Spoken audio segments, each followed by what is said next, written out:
Hello, everybody. Welcome to the pub. It's Saturday night. My light doesn't work over there, so it looks really dark behind me. I don't know what happened. It just went out the other night. Everything sound okay? No, it doesn't, because I don't have my microphone.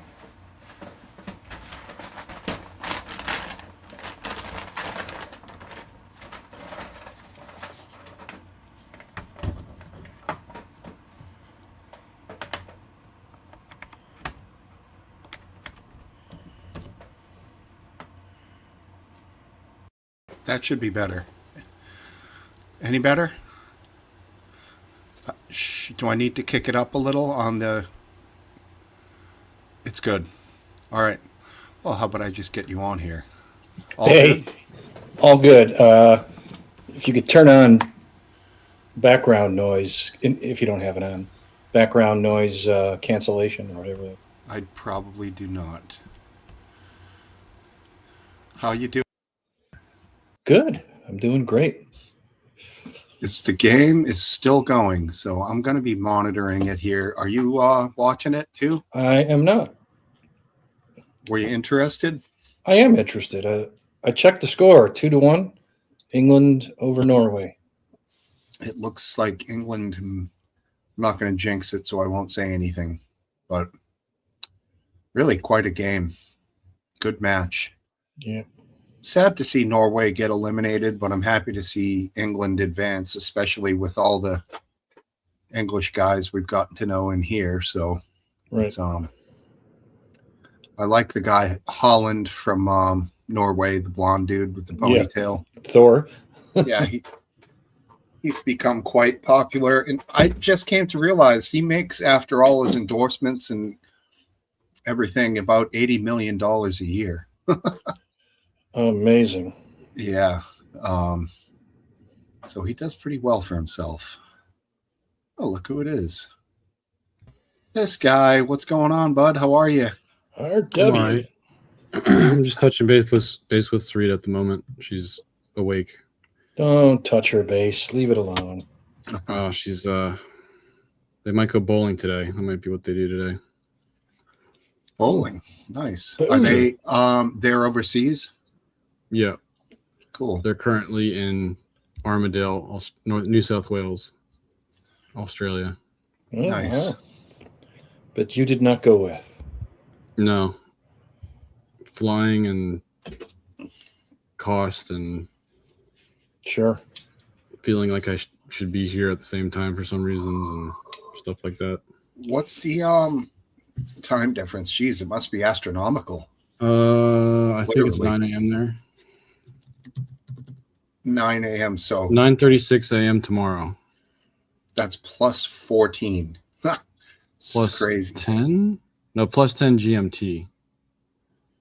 Right. That's plus 14 or 15. well, 12 hours would be 7:36 a.m.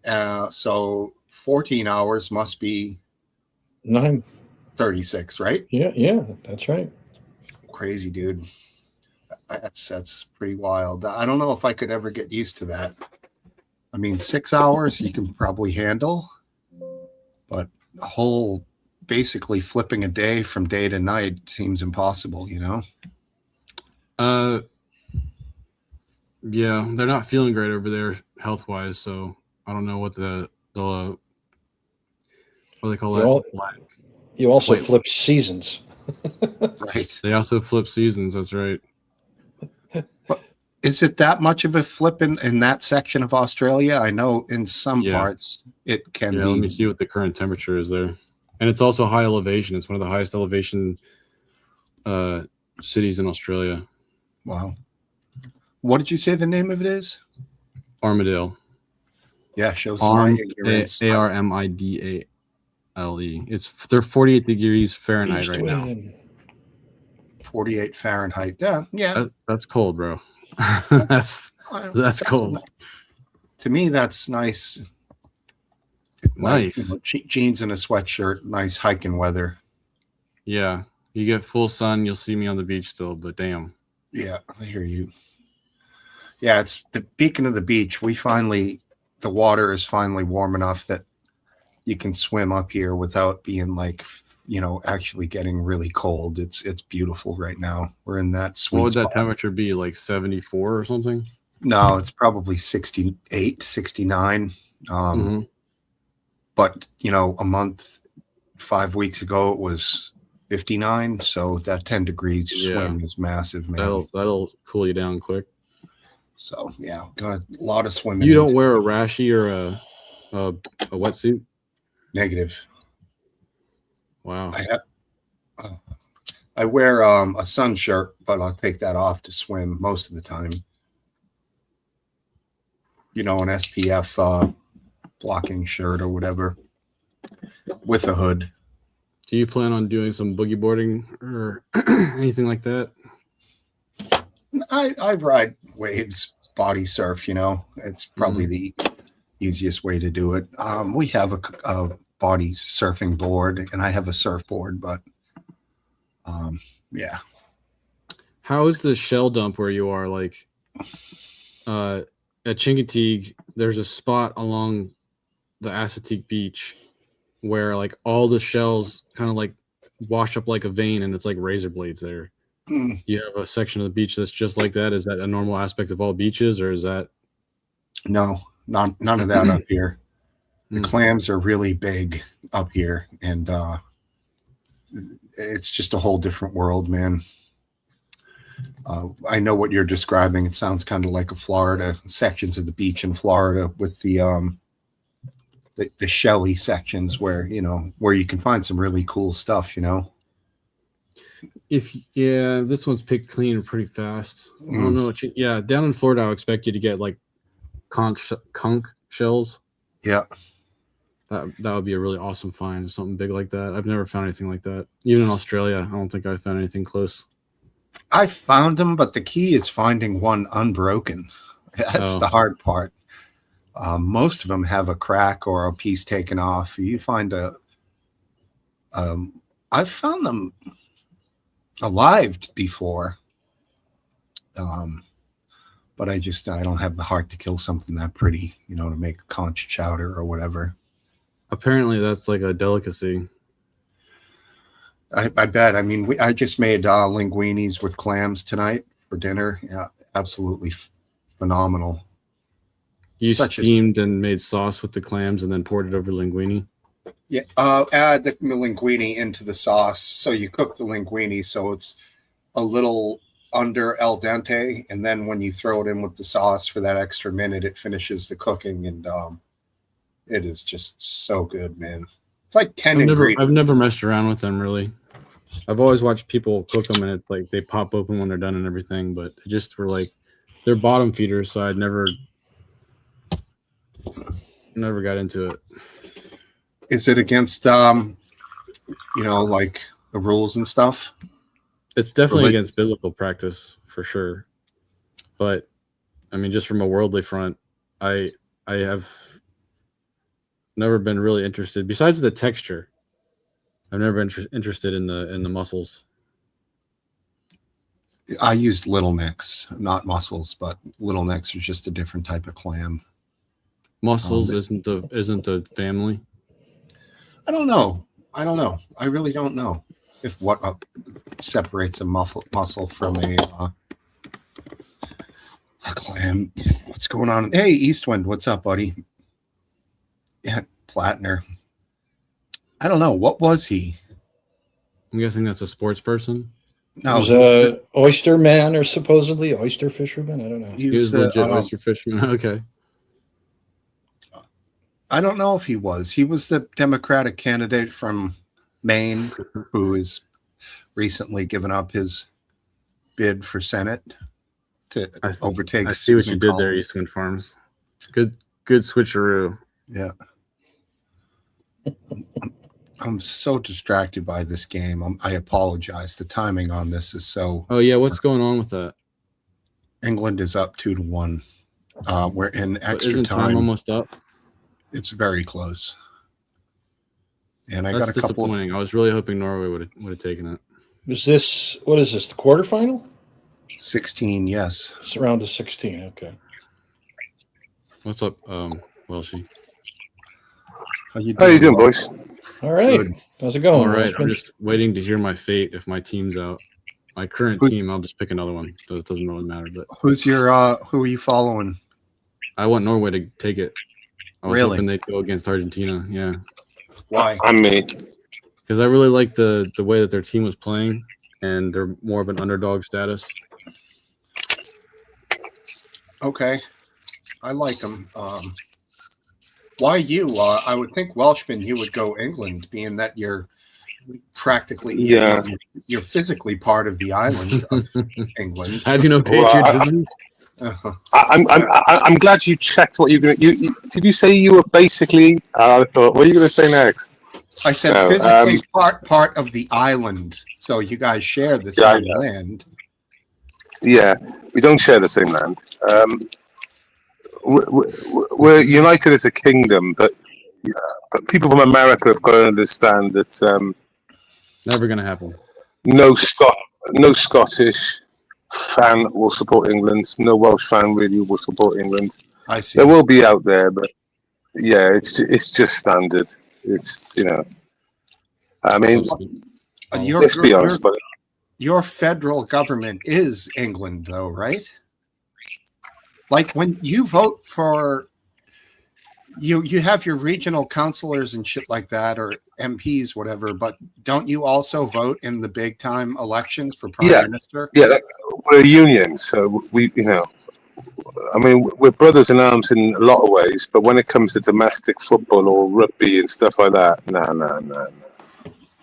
Interesting. Yeah. Not happening. Yeah, it's the English don't quite understand it a lot of the time because if the Welsh go away and like there's a big tournament like the European or the World,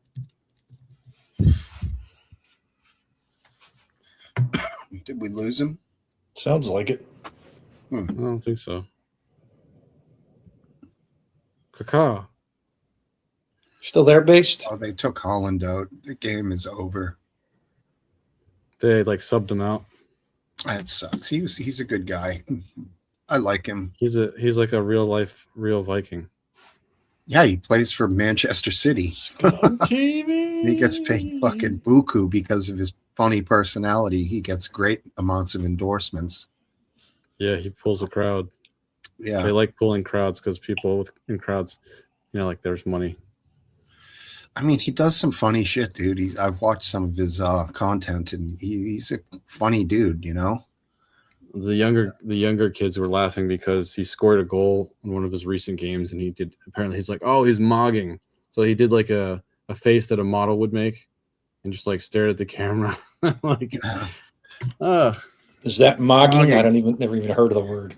Mogging is making like like Zoolander had like the blue crush or whatever special look that he did. Yeah. Mm-hmm. That's like a pose that he makes. Well, mogging is making that pose and acting like you're the shit. Right. Yeah. I mean, that's funny that he did that. He's got that like run with his arms hanging down low, and he sticks he's got a humongous underbite already. So his lower jaw is like projects out further than his upper jaw. And then he plays that even more by flapping his lips out there, his lower lip out there. And he really looks cavemanish, Neanderthal. But he embraces it. Yeah, He's making tons of dough. His girlfriend's gorgeous. I mean, dude's living the life, And he doesn't seem like he's out there buying fucking Lamborghinis and McLarens and shit. Maybe one, but I mean, what do I know? Seems like he's got a decent head on his shoulders. He definitely has a decent sized head on his shoulders.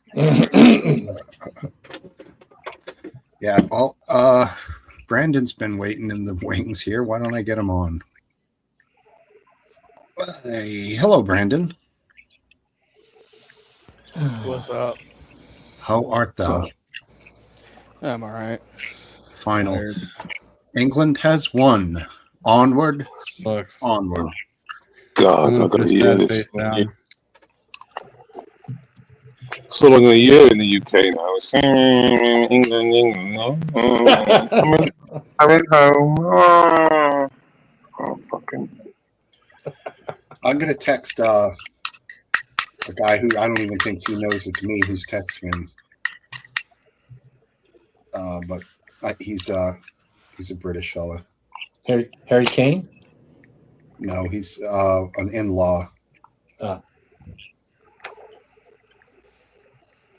I had to get a new phone number a while back, so I text people and they don't know it's me, so I can fuck with people until they figure out who it is. It's been kind of fun. But that was a weird one, man. How does their phone get spoofed where somebody's calling all these local, like fairly local businesses, and my phone number is coming up on their caller ID? That is easy. I've had my phone number calling up my phone. That's so weird. Yeah, so that's not particularly hard. I would struggle to switch my phone for that reason. I had to because it's so integral to my profession that I had to. Yeah. And one of them was a call to a psych ward at a hospital, and they called me back asking like for a fucking welfare check sort of thing. And I was like, whoa, that like blew my mind. It's somebody who hates you. It's not just a random scammer. It must be. Yeah. I've got a video in the back chat I'd like you to watch if you could. It's only a couple of minutes, but it's to do with an American citizen who got murdered in Ireland this week. I'm sure you haven't heard about it yet. No, I have but not. it's gonna let me put it. Yeah, I'll put it in the back chat now. It's horrific. The whole story is horrific.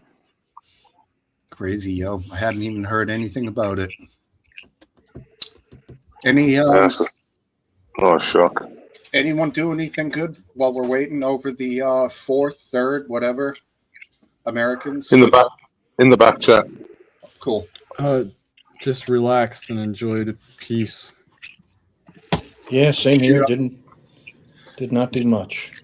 Just shoot off some guns or anything, RW? Blow up something? No, I was listening to all my neighbors throw down quite a bit of coin on explosives, so I think the people around me are pretty happy to be alive.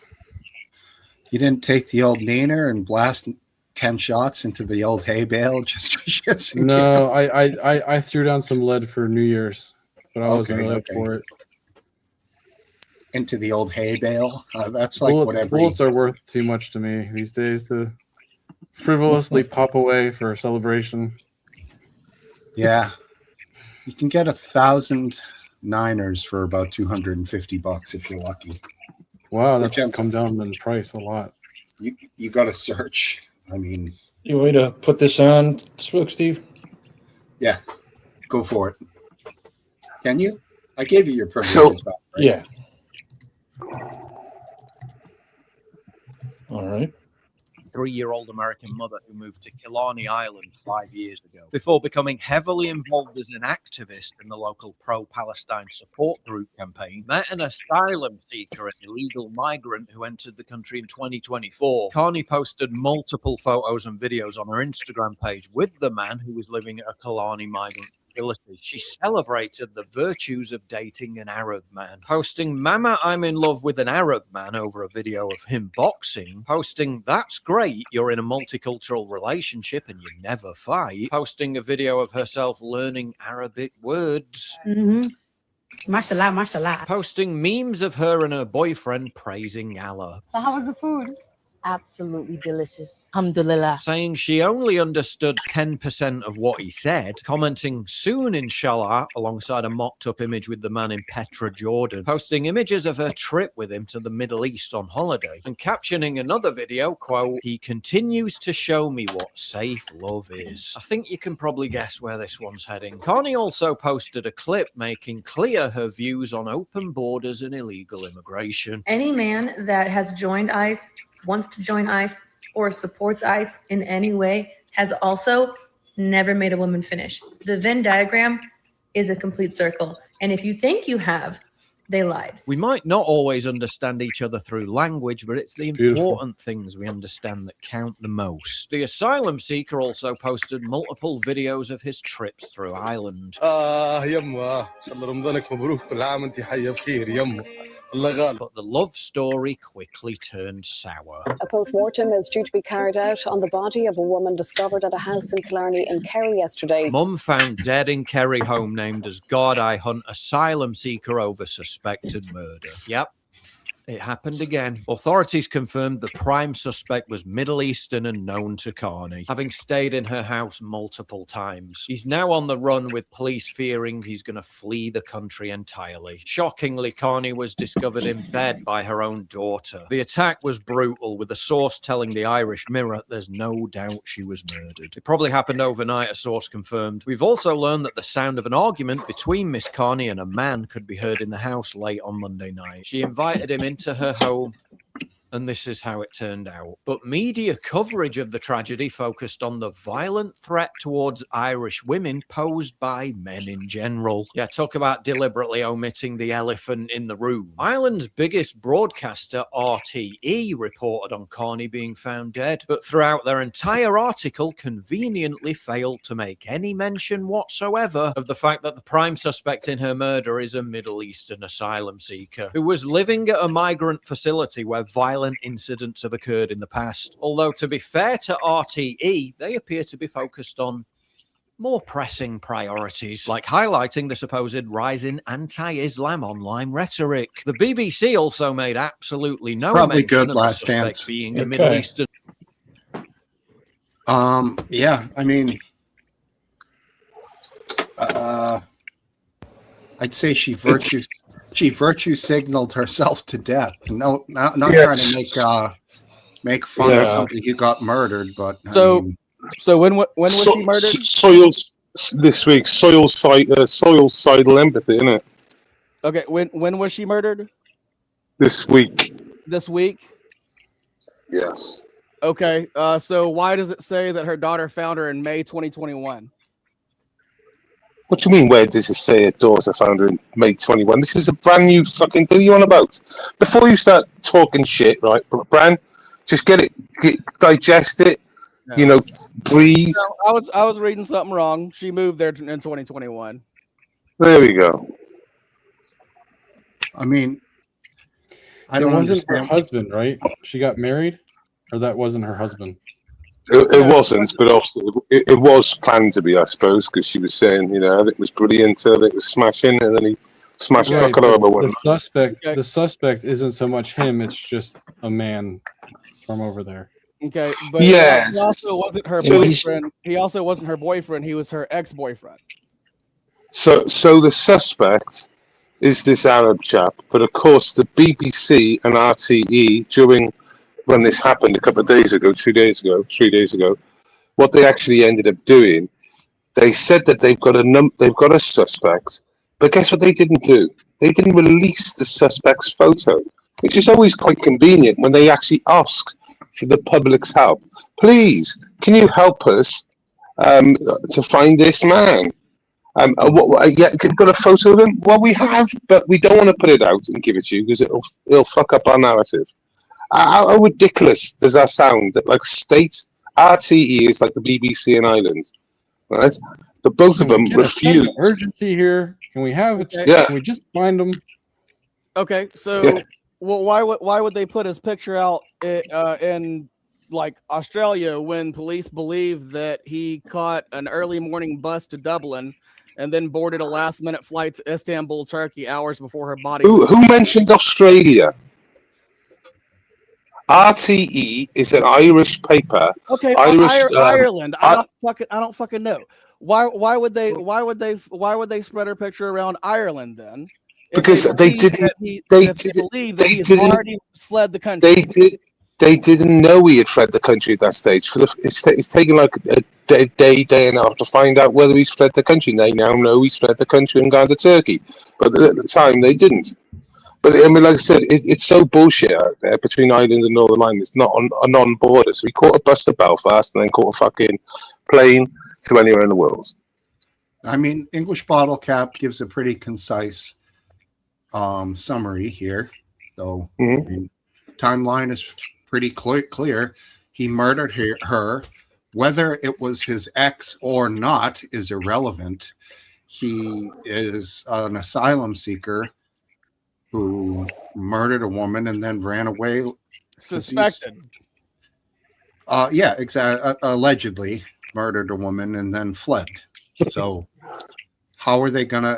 I don't know what the extradition policies are. If he went to Istanbul, Well, no, he fucked off. He's on the op, isn't he? So, yeah, it's not I a. can't see him getting pulled out of Turkey. yeah.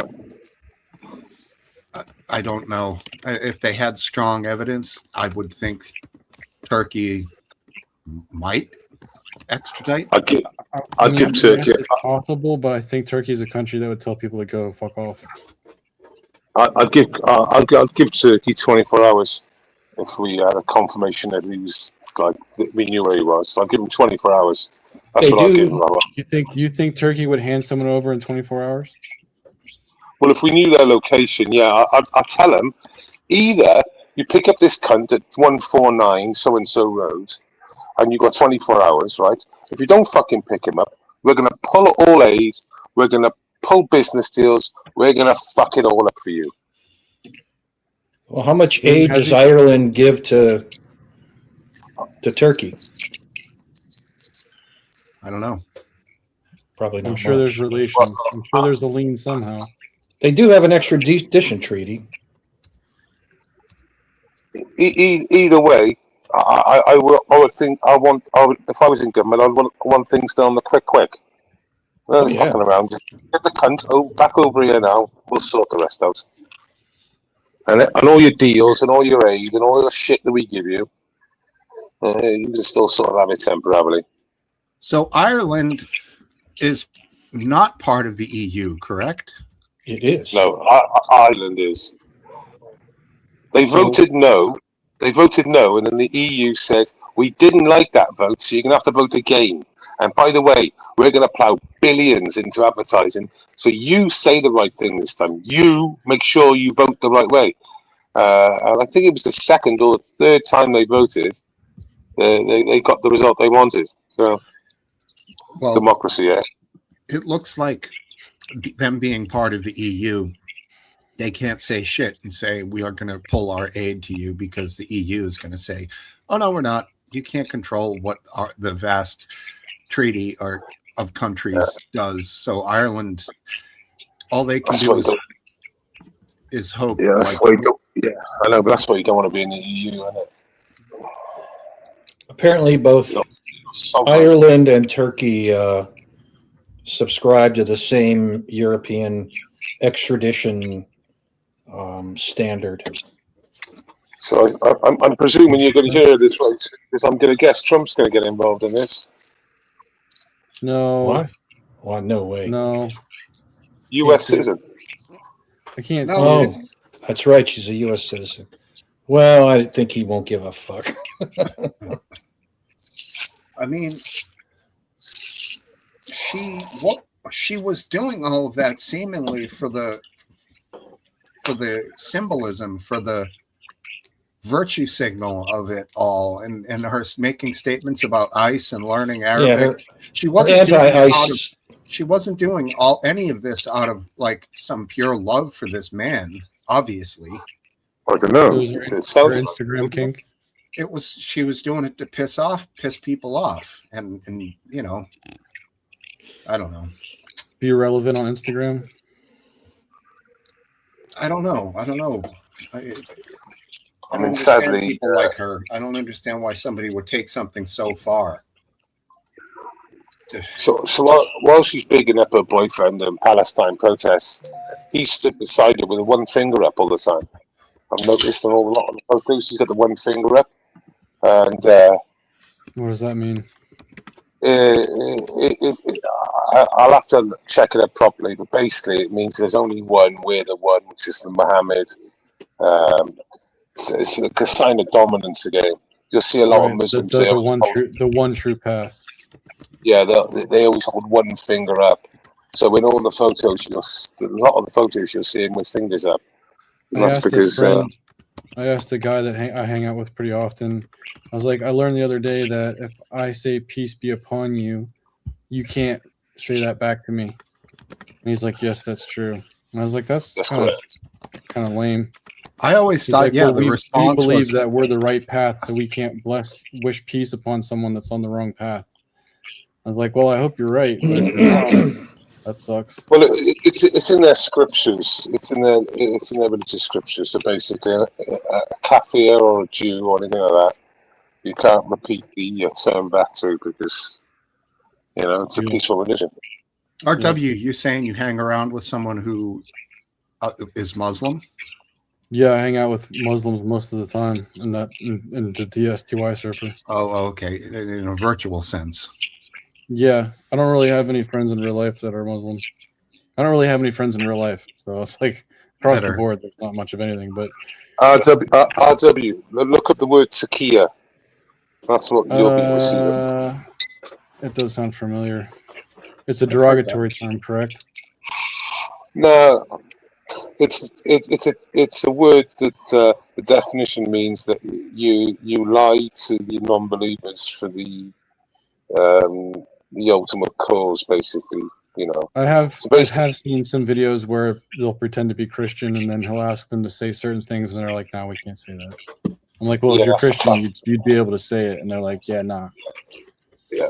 I mean, truth be told, these guys are all party down and shit, though. It ain't like you're dealing with a bunch of religious zealots. They're all chill dudes. Yeah, all the dudes that remain are chill. The extreme ones kind of didn't make it. I see. Okay. When you hear people quite often don't speak as corner, you hear takia being called out, and Muslims will just admit it and not come straight out with it. The true Muslims. They'll say, "Yeah, we just talk shit to you.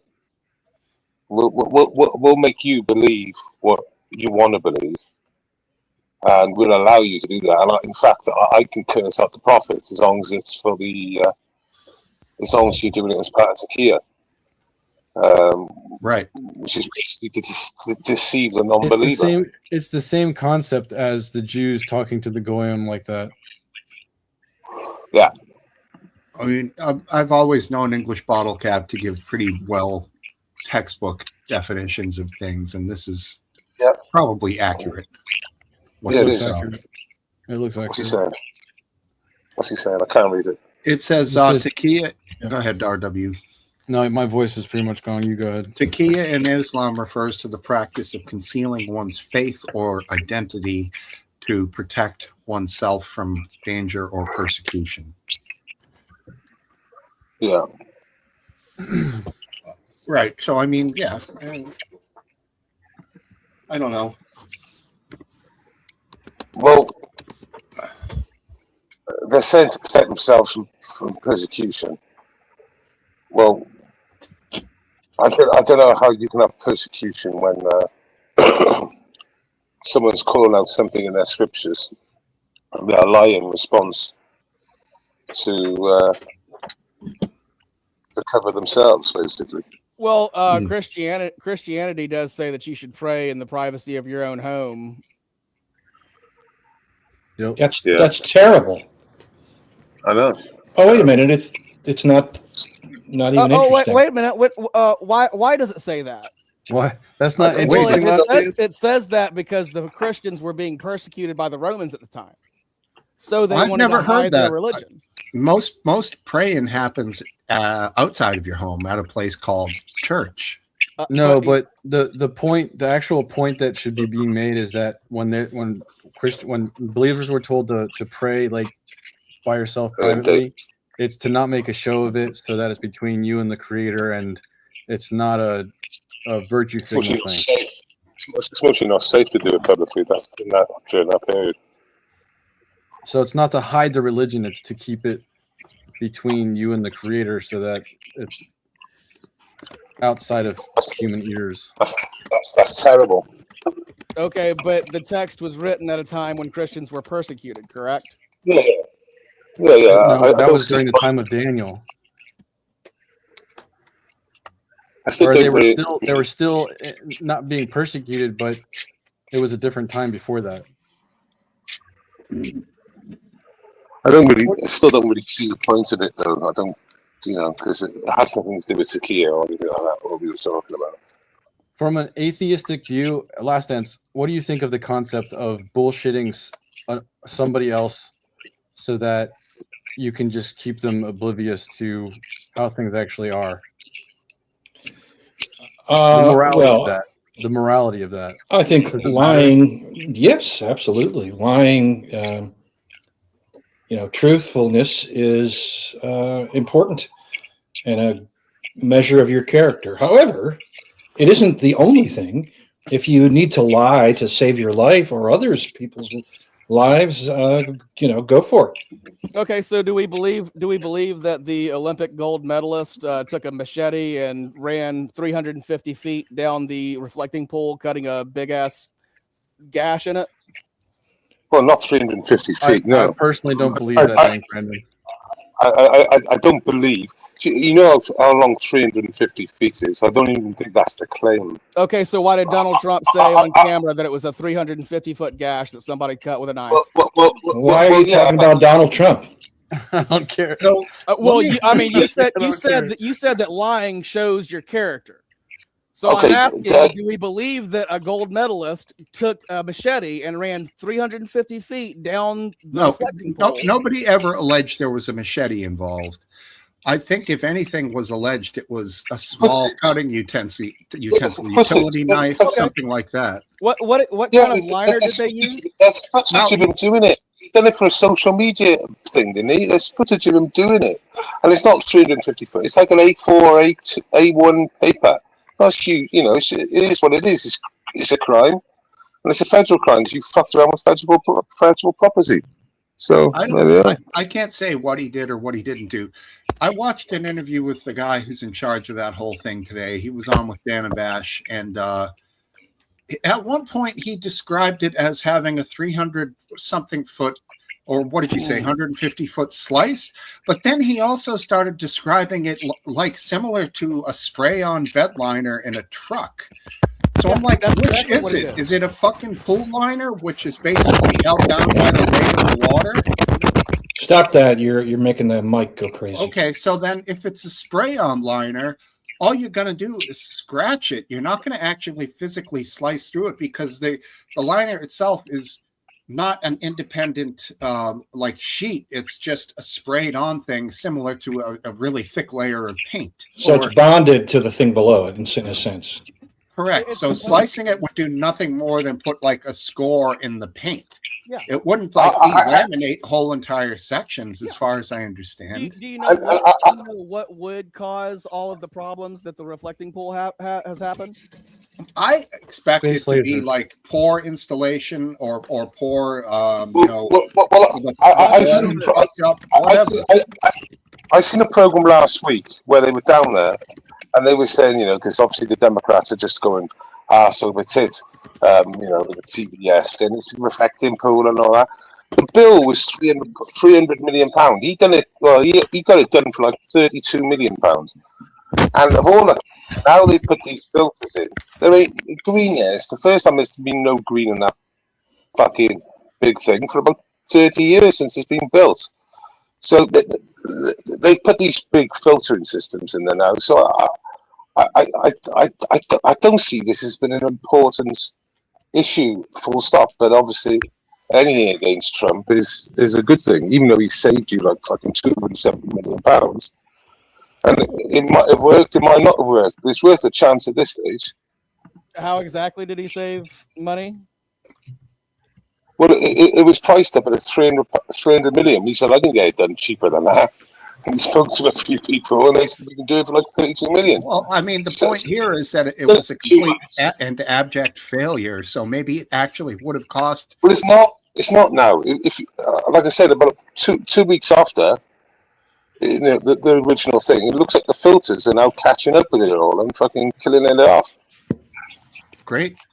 Yeah, I'm so confused. I'd like to read the actual facts on this because things aren't adding up to me in my mind. Okay, so would you like? They can't use strong chemicals because of all the birds that fucking live on it.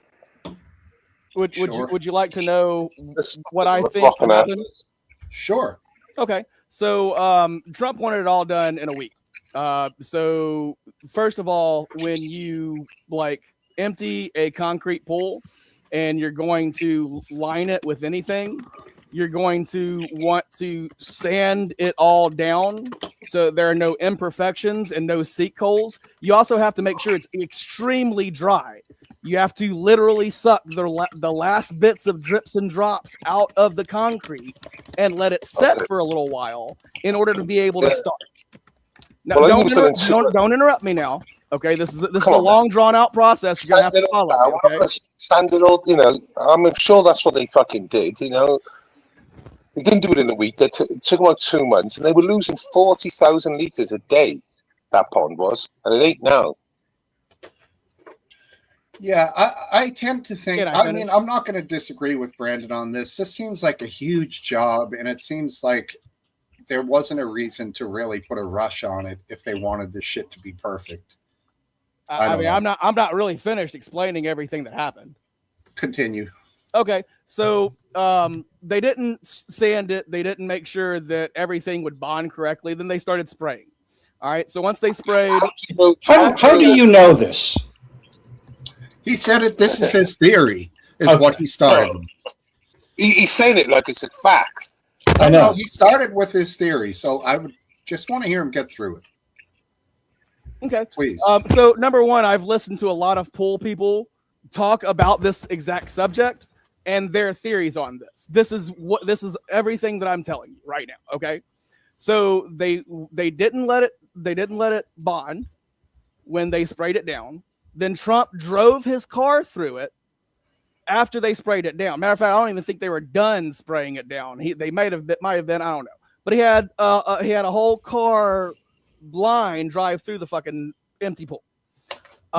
Then they filled it with water, and in 100-degree heat, algae is a natural occurrence. So when it's hot, when it's muggy, when it rains, sediment washes into that pool, and that gives the nutrients for the algae to bloom. So the pool pump that they put on it is called an oxidizer. What that is supposed to do is kill the algae, but it doesn't suck the algae up. It just kills it. Therefore, the algae rose to the top, and everybody could see it. After a while, once it was dead, it sunk to the bottom, and the growing process starts again. So in order to stop the algae, they had the brilliant idea to pour hydrogen peroxide into the pool. Okay, does anybody disagree that they poured hydrogen peroxide? I don't know the fact. I have no idea because it's not particularly interesting, but go on. Actually, there are pictures of them holding hydrogen peroxide bottles, pouring it into the pool. Multiple people. I'm sure it's high. So high the hydrogen percentage. peroxide finished breaking down the rhino liner that was not completely bonded to the concrete. And that's what started the pieces pulling up. Now, is it illegal for you to look at a pond and put your hand in it and touch something? Well, describe it as what it is, not a pond. That's an inaccurate description. Dude, it grows algae and ducks live in it. Matter how I understand, peroxide but kills it them, is though. held to higher standards than ponds. You can walk you know up to a what's pond and do whatever. You can fish in a fucking pond. Okay, but the science is all the same. Okay. I just Like disagree. the people that were talking about this have talked about making actual ponds. Even if this doesn't work, which I'm reading now seems to have worked eventually, because it's taking time because of the temperatures with the algae, right? 15 million. The price was 300 million, the first price. I mean, Let's go around the room here. Do I think the guy who was an ex-Olympian, which is completely irrelevant, because if you do anything, it doesn't really matter what you were in your life. Yeah. The guy who's supposedly vandalized it, who was an Olympian, did he do anything actually intended to be vandalism? Do I think he did? I do, because he was arrested and charged with it. So in order to say he wasn't, you have to think they're completely fabricating it out of nothing. So What was you the charge? obviously Defacing? think, what's that? Was defacing the charge? Massive echo.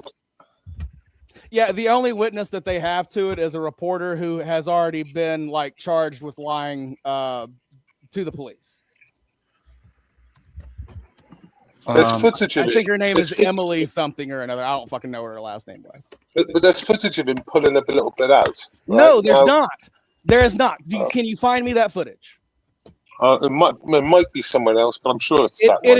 is footage Why from would- a cam 150 feet in the air. It's two people that reach their hand in there. Neither one of them is the Olympian. One of them is a woman.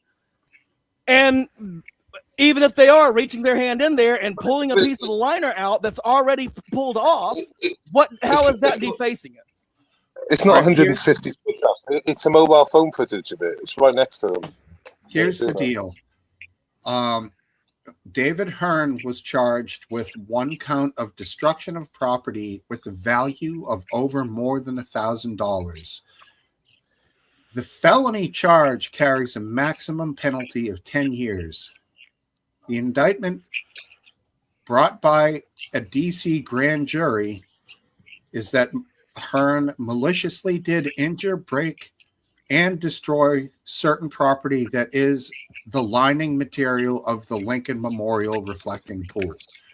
Question. This is CNN, so I'm not reading this off of Newsmax or something. Mike, This No, is- I mean question everything you said so far is accurate. That he was indicted. Those are the charges. Yes, correct. My question is, if they paid a layman to fix the damage, would it have been over $1,000, or is it over $1,000 because the government has to charge way too much to fix things? It's now going to be $16 million. It's immaterial that W. It doesn't matter. Doesn't matter. Now, if they're going to turn around and say the entire failure was caused by this poor bastard's probably idiotic act, maybe he didn't think it through, then that's insane. Because I don't think whatever he did caused this massive, ridiculous fiasco that we're seeing. But it seems like they're trying to pin it on anybody who did anything near the thing. Seems to be getting charges. If you touched the water, if you grabbed a piece of it, you put your hand in, they were on top of you. And it was hot it was basically hot property by that time. The bike guy coming on, quite late on. All right, so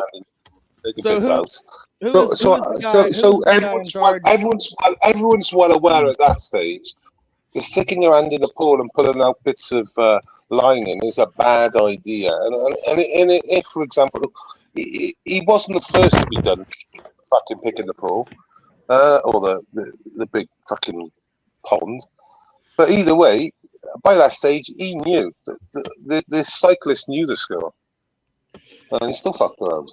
So here's what Google's Gemini says. I asked what was the evidence against Hearn, and it's nothing to do with Trump. That's just TDS is rampant in some people. But National Park Service employees reported that they witnessed him reach into the empty pool basin and forcefully pull up the bottom lining with both hands, damaging approximately 2 square feet of the ceiling. Wow. Park employees confronted him and told him to stop. Witnesses claim Hearn shouted back at the employee, asking why she cared about the pool since it wasn't hers. Hearn has admitted to reaching into the pool, telling the Associated Press that he saw a chunk of peeling sealant and touched it out of curiosity. However, he claims to have let go the moment he was told to stop. Based on the evidence gathered, including an estimated damage cost of over $1,000, a grand jury indicted Hearn on a single felony count of property destruction. So that's what's publicly known at this point. 2 foot square is quite a big patch. Now, see, if a piece was peeling up but wasn't disconnected, and he reached in and yanked the rest of it out, I mean that is vandalism. On the other hand, if it had already broken free and was free floating, then I think it's not vandalism. It might be illegally going into the, it wouldn't be a felony. That's what I was. Okay. If I walk up to your house and I see, if you're going to use two hands, you're pulling something up out of, it sounds like it was, if it was peeling, it was still fixed down because you would have to put one hand in, wouldn't you, instead of two hands, making a big fucking lunge in it. All right. If I walk up to your house in America and I see that there's paint peeling and I like look at it and I kind of pull it a little bit and it comes off, I tell you, hey man, your house is peeling. Did I damage your house? You sure Okay, so did. let me give you another. Absolutely. Your paint was already peeling. So that means you could finish the job? Absolutely not. Absolutely not. Let me give you a more realistic one. You're going to repaint it. Winston Churchill in London. People, retards like attacking Winston Churchill. So say one day they turn around and someone's craned in the letters of Winston Churchill, just craned into it, and then you pick up the cranes and do it yourself because a bit like that pool there. It's a federal monument, and if you touch that fucking thing in any derogatory way at all, you're going to get your ass into shit, and that's what happened to him. That's not, that's not the way the law situation. works in America, dude. Well, here's the thing: if he reached, it's illegal. It's illegal. If he reached two hands down and pulled on something with 2 feet any square force at all, 2 feet square is about 17 inches by 17 inches. It's not a 2 foot square because it's 2 square feet in a square form. So 2 square feet would be a rectangle but whatever, 17 by 17 inches. Now that means if I'm picturing this, there's this, like if you pull on the sheet of a bed that's taut around the bed and you pull it up and it raises up and it doesn't release, to me that means he's trying to pull off something that is somewhat adhered, which is causing damage. The way it's described, it sounds like it isn't like he's skimming some shit off the surface. It sounds like he is physically trying to tug on it. Yeah, Steve, why would you need to use two hands for something that was 17 inches by 17 inches if it was floating? Why would you use two hands to do that? You just use one hand. You lean in with one hand, wouldn't you? And just take the 17 by 17. And let's face it, who's going to walk around and be like, yo, check it out. I got some scum from the fucking reflecting pool. Like, I mean, what kind of a fucking souvenir is that? Who does that? I mean, there was something going on there. And I mean, these park employees, it's not like they're all immediately like Trumpers. They don't get paid much. They're there to fucking guard the thing. He probably did see something and say, listen, you're fucking doing something illegal here, pal. Stop. And I mean, it isn't like there's loads of signs saying that it's federal property and it's not to be touched. Yeah, it's a public property, but inside the water is private. Like when in Forrest Gump, thank God back then there wasn't that algae, or Jenny and Forrest would have slipped when they went to kiss each other in the reflecting pool. I'm not sure how good that evidence is. I'm not sure a jury would convict on that. I can foresee the questions. The National Park Service employees will say, I saw him reach down and pull it up. And then the defense lawyer will say, how do you know it was attached at that point? You would have to be there to know that it was or was not attached. And it may be that she will say, he'll ask, are you absolutely sure it was attached? And maybe the employee will say, well, no, I wasn't actually right next to him when it happened.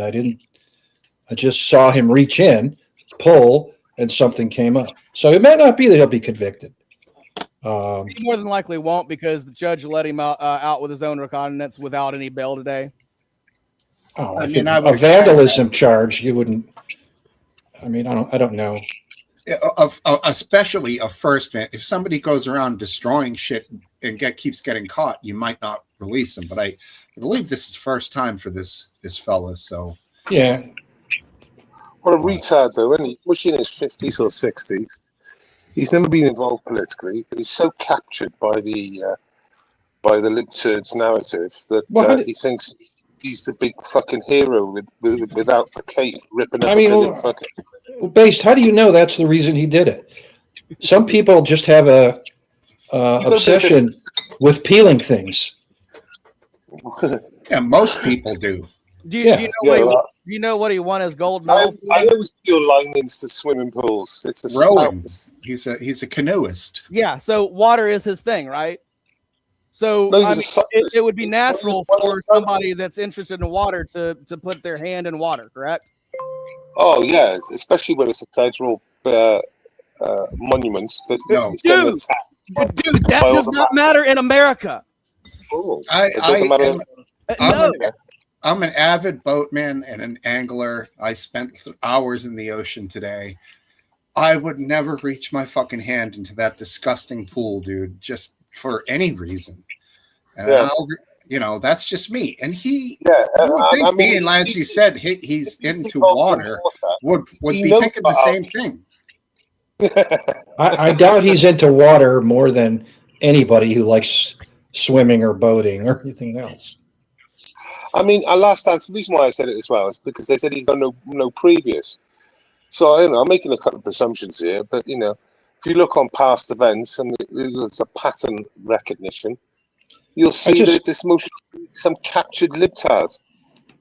Yeah, it's possible, but that's he was quoted as saying, "Why do you care? It's not your pool."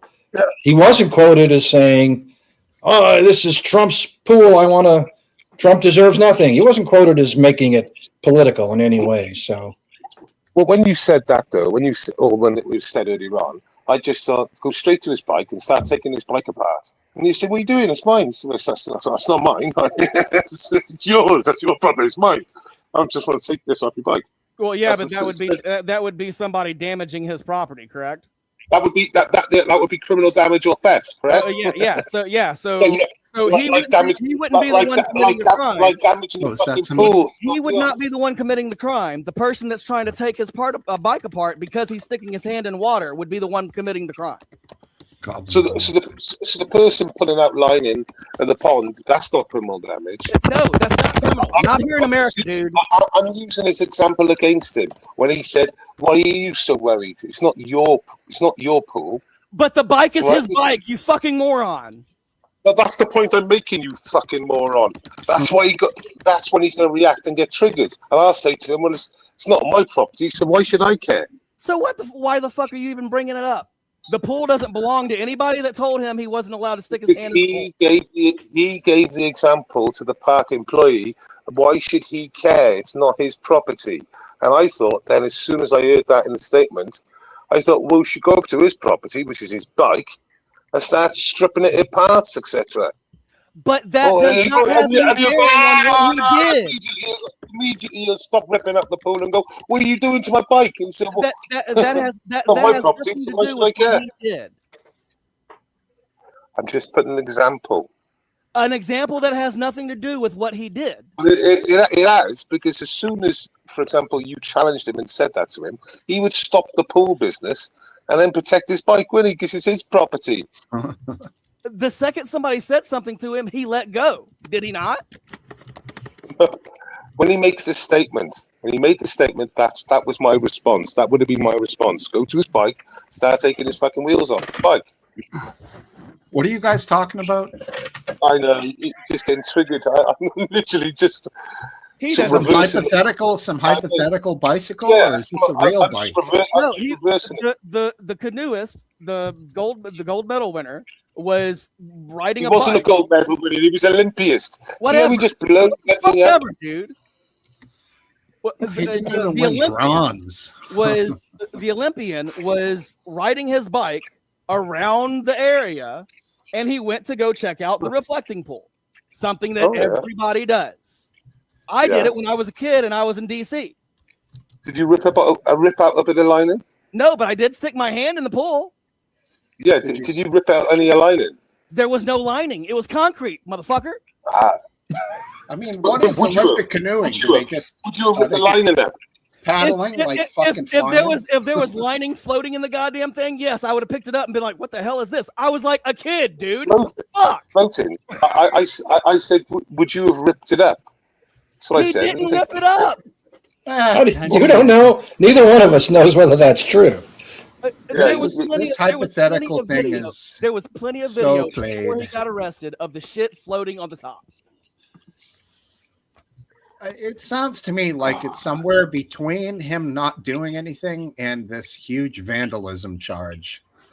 It is somewhere, but between that, right? But if he didn't do anything wrong, is it wrong for the full weight of the government to come down on this one person? to No, make an of example course out it is. That's what I'm saying. But it's also, I think it's also inaccurate for people to paint him in a completely innocent with a completely innocent brush. I do. No, it's not. It's Because just people wait. politicize everything.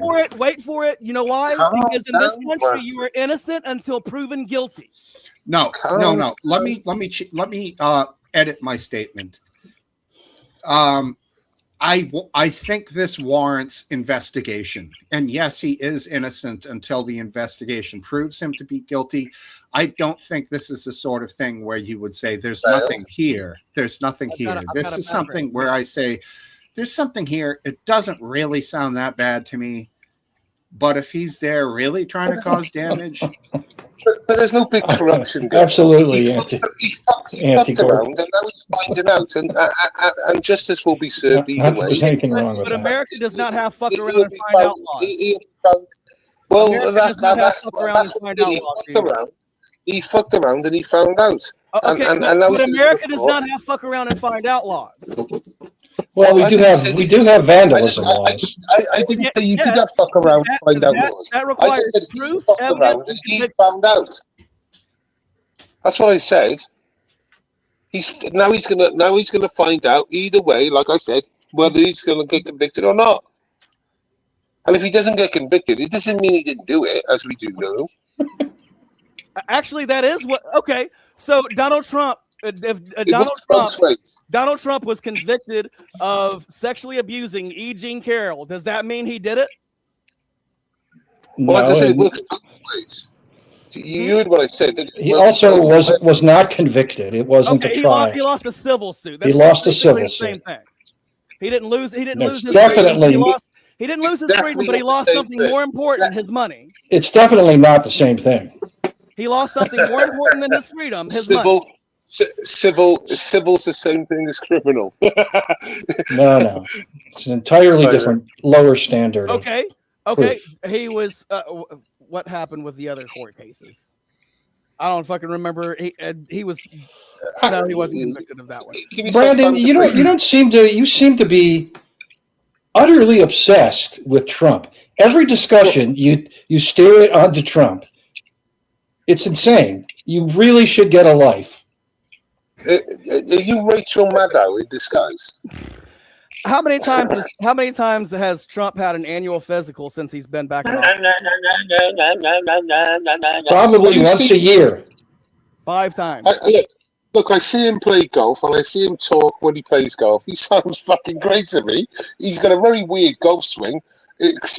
Very impressive. Does he sound great to you? Did he sound great?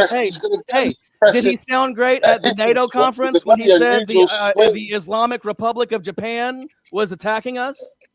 All right. When he does it like all the time, considering that's all he does is talk to the press on his plane, off the plane. He has plenty of he talks all the time. Of course, he's going to fucking mix up sometimes. Let's be honest with it. If he ends up anything like Joe, that would speak barely once a week and completely fuck it up from fucking start to finish, then I'll agree with you on issues.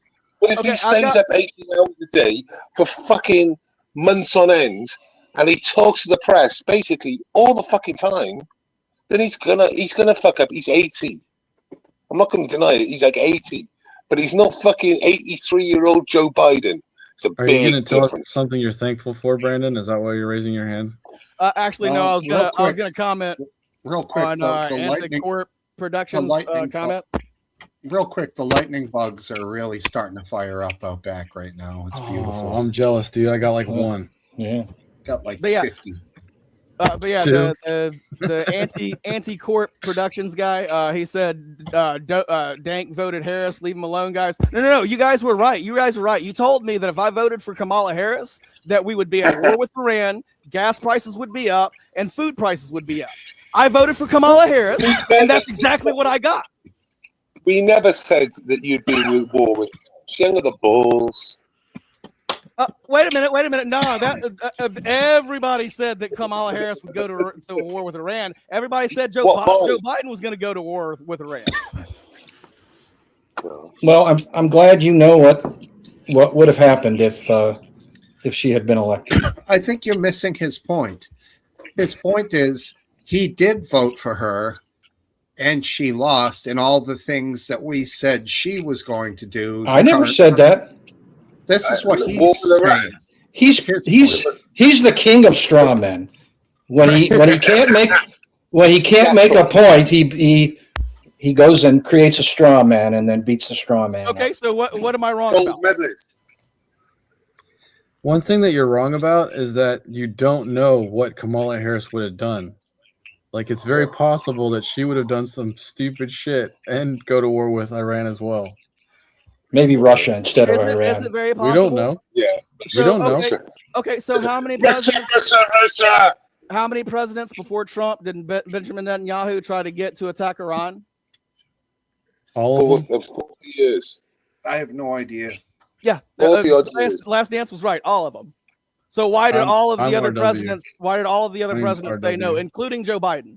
Including Trump. Wait. Nope. Trump did go to war with Iran for Israel, did he not? No, not. Yes, he did. Says who? Yes, he did. I mean, once again, Marco Rubio, dude. Marco Rubio said it straight up. he did not. Yes, he fucking did. Find the link. Prove it with Marco's words, not yours. Seriously, Dank.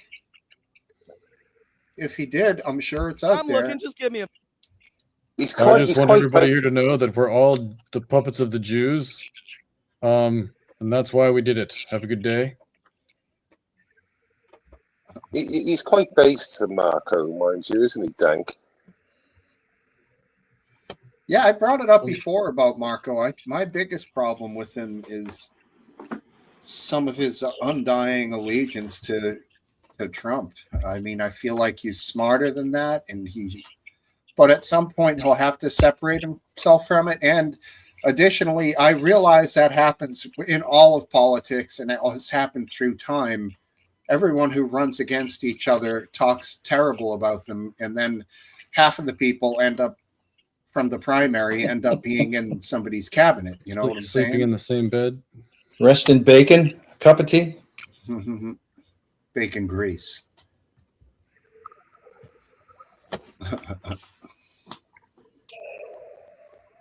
But yeah, anyways, what are you going to do? Roger Waters, yeah, he has some pretty controversial views. Did that make you think twice about him? Last Dance? I think he's just a typical leftist.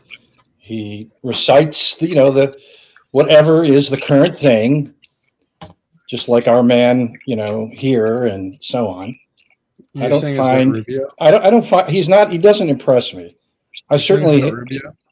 No, Roger Waters. Who are you talking about, Steve?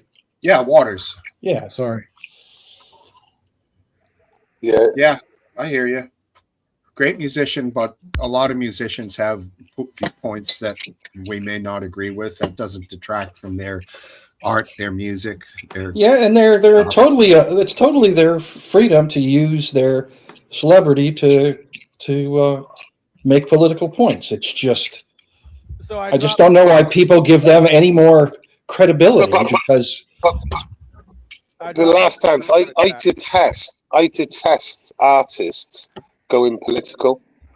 So I will not watch any band really that will go to any foreign political avenue.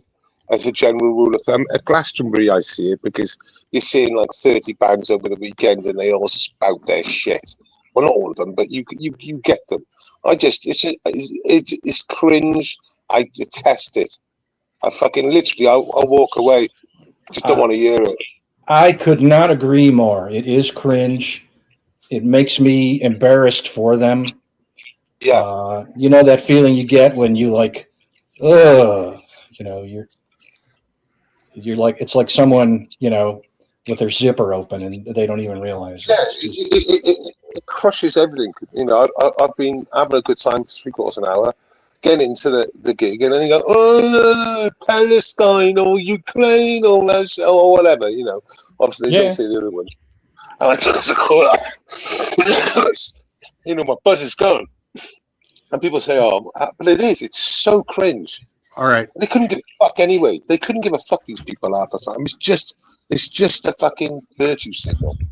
I wish we had a soundboard. I didn't hear it, Brandon, at 43 seconds as abundantly clear as I thought it might be, but I'm willing to play it. I'll start it at 16 and play it to 1.5 minutes so we can get right through it.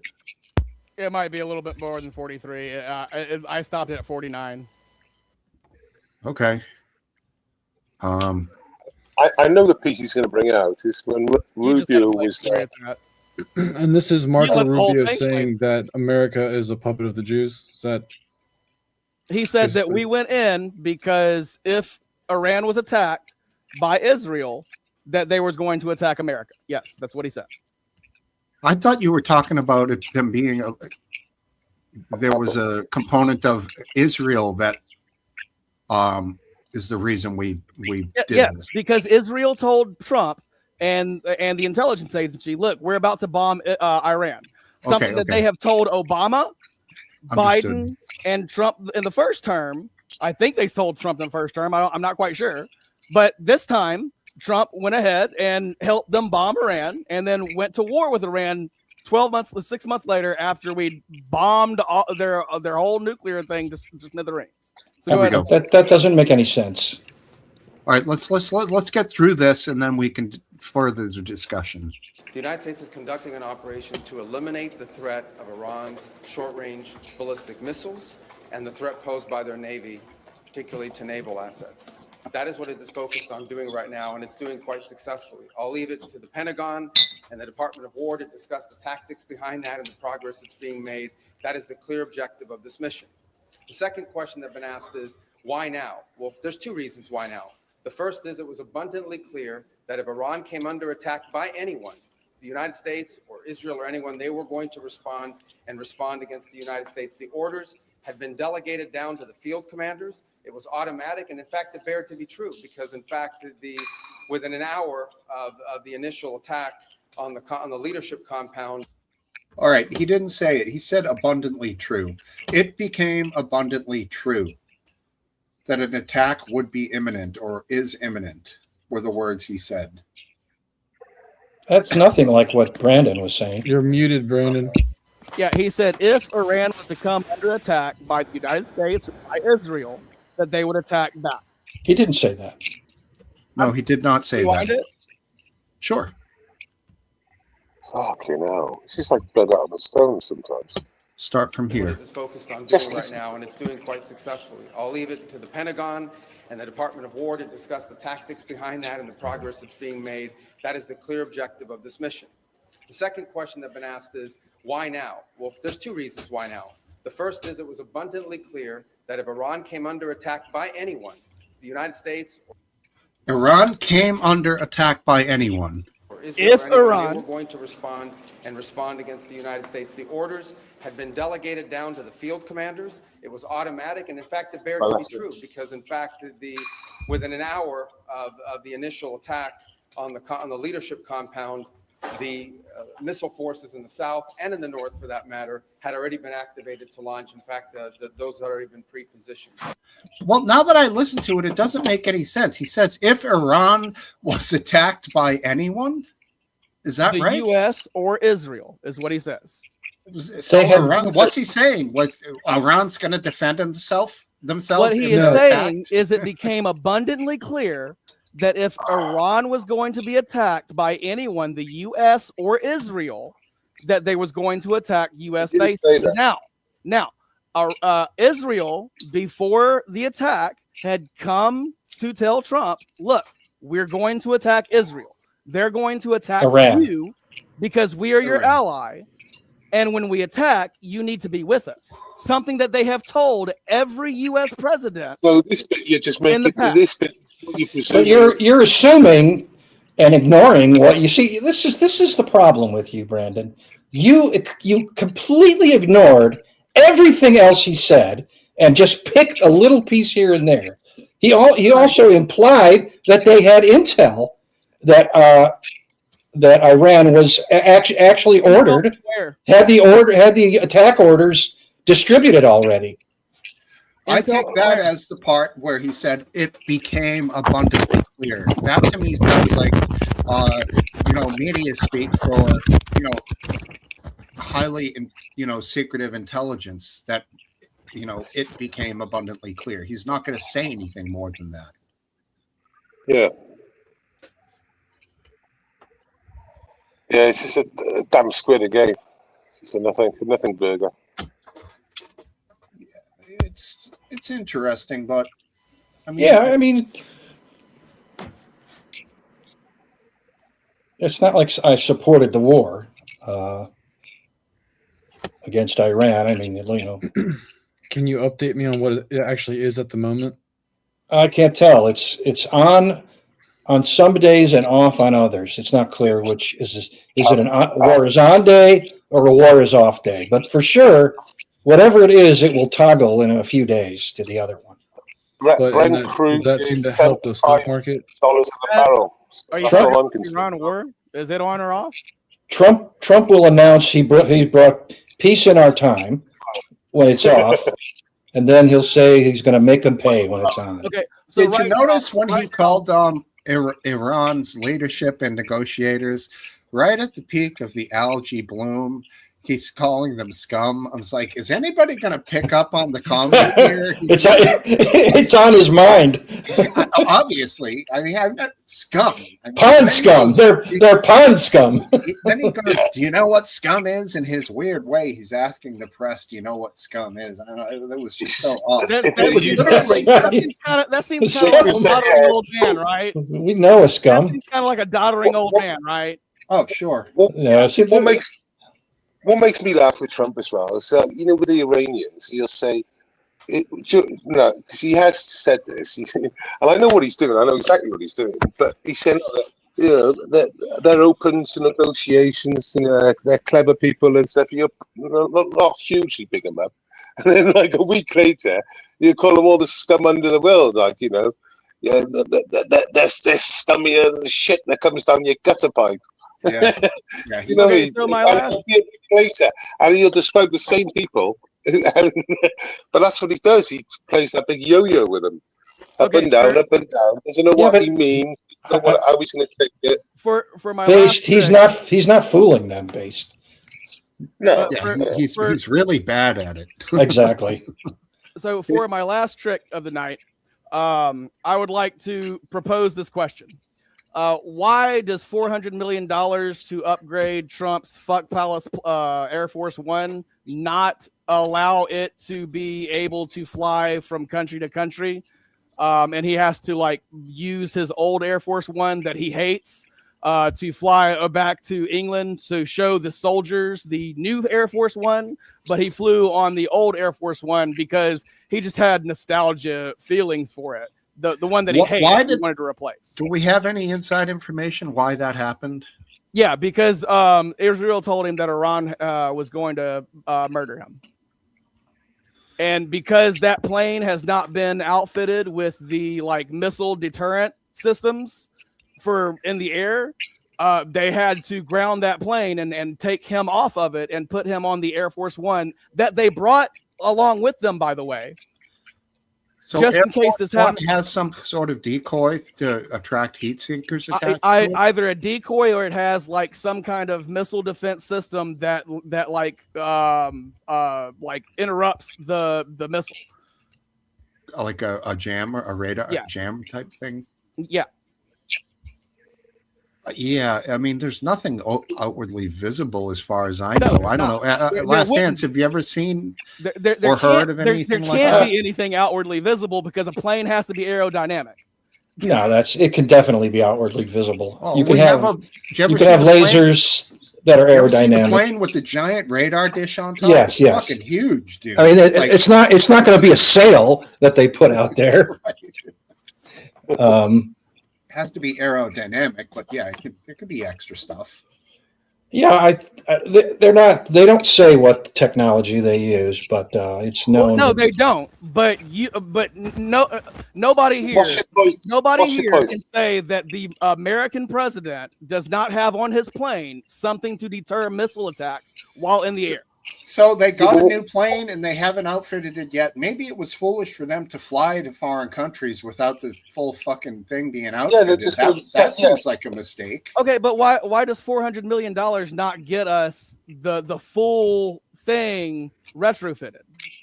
I have no idea. How would you know Maybe what it that- costs? Maybe that would like the undercoating because on a that's the sub, you reporting- need that's- an extra that's the 50 reporting on it. million for the deterrence. So they- When he first got it, the government said it's going to cost $400 million to retrofit it so that he can use it for Air Force One, and that it wasn't How's going that to be done. Trump's fault? How's that That Trump's it fault? wasn't going to be done by the time he was done. By the time he was out of the presidency, and It that he would seems take it with seems him pretty irrelevant, in his presidential library. like So so many why of your does Donald points. Trump- Why does Donald Trump need a $400 million ballast plane on the taxpayer dollar that he's going to take with him and put in his library?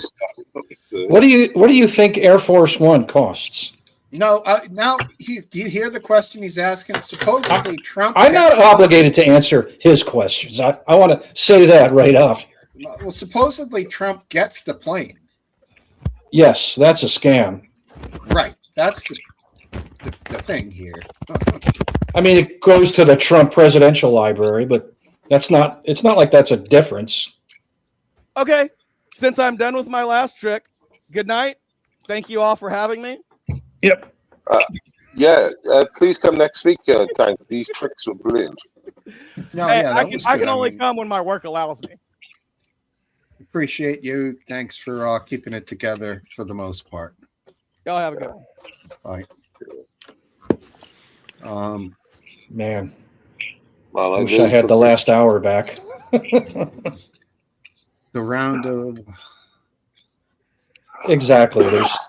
Look at any aircraft. There are little bumps on it for satellite communications and a radome in front full of with that radar. Radar dishes in it. Am I correct in what I'm hearing there? So there's two Air Force Ones. There's a new one and there's an old one. The new one, for some reason, hasn't been fitted with the right sort of. No, see, the new quote new one is like some bizarre gift from Qatar. Right. Which I mean, that's ridiculous. Don't be taking another foreign country's aircraft as a gift for Air Force One. That's insane. You know, It's insane. unless it's a Five Eyes ally. I'm not going to trust Qatar or Israel or France or anybody to I give thought I us was their plane. that the Air Force One's like a 1980s plane. It's really old or something. Yeah. The Air Force One is, but they were they going to put a new plane in action anyway during But this they're period? both 747s, isn't that correct? Correct. So, and the old one, yeah, it might be from the 80s, but all the interior has been upgraded, and the computer shit probably gets upgraded Yeah, I'm every sure, 6 months. sure, but Yeah. I'm sure, but even so, when I see a lot of these airplane accidents, sometimes they have these like really fine stress fractures that eventually, to do with altitude and Yeah. temperature, landing. You're not wrong. You're not wrong. Yeah, these weird I mean- things. So, was it inevitable, and were they going to change the plane, to a new, so basically a new product? I'm a bit confused. So they produced a brand new 747. There are different variants that are different. The planes that are in there now were there actually are two different Air Force Ones that were manufactured in 1990-ish. And now there's a third one that Qatar donated, which is a more modern, more recent version of this particular 747 model. But So I mean- that has to come with loads of protection, so that can't be used while he's in power, correct? yeah, because they didn't order an off-the-shelf 747 and then add their stuff to it. They ordered a presidential aircraft and added their, told Boeing what it should look like, what extra things it had to have, and so forth. Yeah. So the CIA, FBI didn't do that. We're talking the Saudi family or whatever, is it? Yeah, well, Emirates, right? Qatar is the Qataris. Qataris. Yeah, it's a total shit show. I mean, he can't go in any other fucking plane apart from one that's been officially fucking sanctioned by the government. Yeah, I mean, it's like- totally bizarre. I think pretty much every other president would have it privately thanked them and never let it come out that this Exactly. was offered, and it would have never been anything ever. He Exactly. fucking accepts it. I see that. I assume, although I haven't heard evidence, that the Air Force said, no, we don't want this Qatari plane. That's not. Yeah, why would you? And I'm sure Trump just said, I'm Trump and I want it. Right. And so now we have it. Don't go down Dank's routes, but I get your point. It could be bugged or anything. It's like, well, it's just a non-starter from the start. I don't quite Yeah, right. understand. One of the problems is that there actually are new Air Force 747s on order, and Boeing, like they do with everything, has been, fucking it up for like 10 years now. Yeah. So they're well overdue. They're not going to be here anytime soon.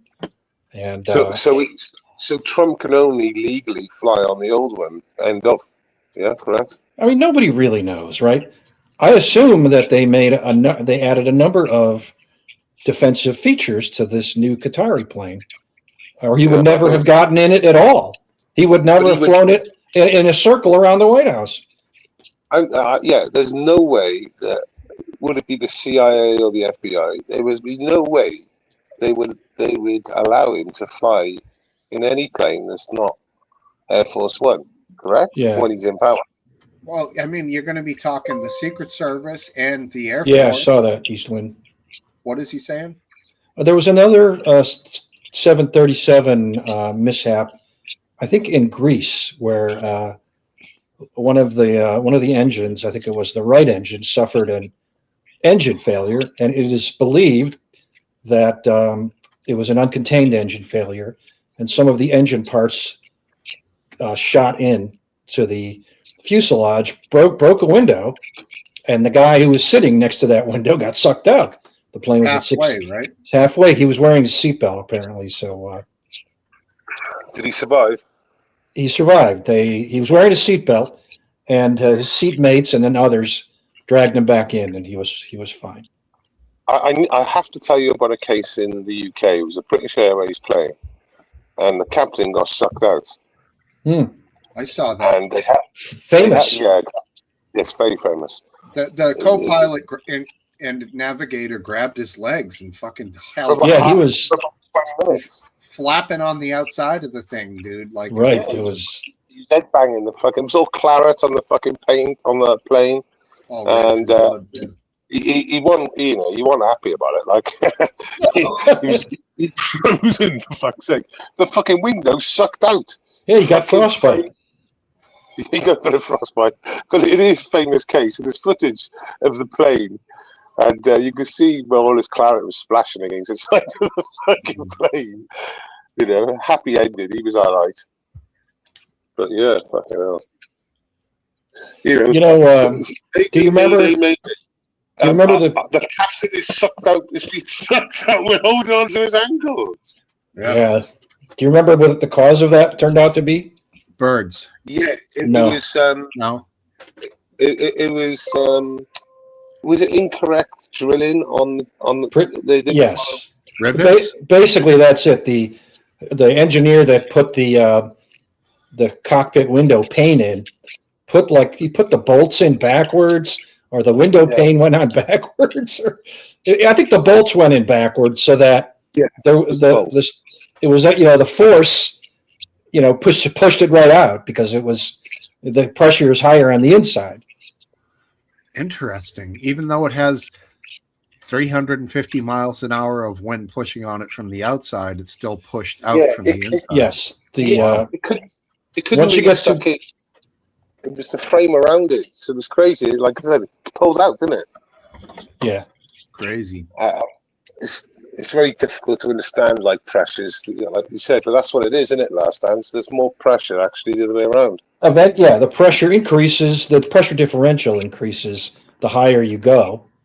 And it's quite substantial when you're up at 30K. 30K. Now, I bet he didn't get that high. I don't know how high he got, but at some point, the pressure pushing is greater than the pressure on the other side. I think they were on their way down or something. I think he was outside for about 20 minutes. Yeah, I think you're right. There's something on the wing. Hey, he's quoting the original Twilight Zone, I think. Yes, the Shatner episode with the wing gremlin. The gremlin, right, exactly. Good one. Nice, obscure reference. Got it. I like Someone today watching that scene would be amazed because Shatner's sitting there and he sees the gremlin. Then he tells somebody and they look out and the gremlin has, crawled away somewhere. Then he says it again and they look out and it's like every time Shatner tells someone to look, the gremlin hides. Right. So eventually the gremlin appears, right in front of him in the glass. And he's like, whoa. Then he sees that the gremlin is like fooling around with the engine. And that's enough for him. So he's wearing a suit jacket and he puts his hand in his suit jacket and pulls out this enormous revolver and starts firing through the window and get the gremlin. It's like people could bring guns on planes. Wild to think, isn't it? Yeah. Did he get the gremlin? He did. Good. He saved the day, but nobody ever knew it. He knew it. That's great. And yeah, I mean that changed in the 70s when all the hijackings. Then they started getting metal detectors. What were the hijackings that happened in the 70s? It was an air marshal. Loads.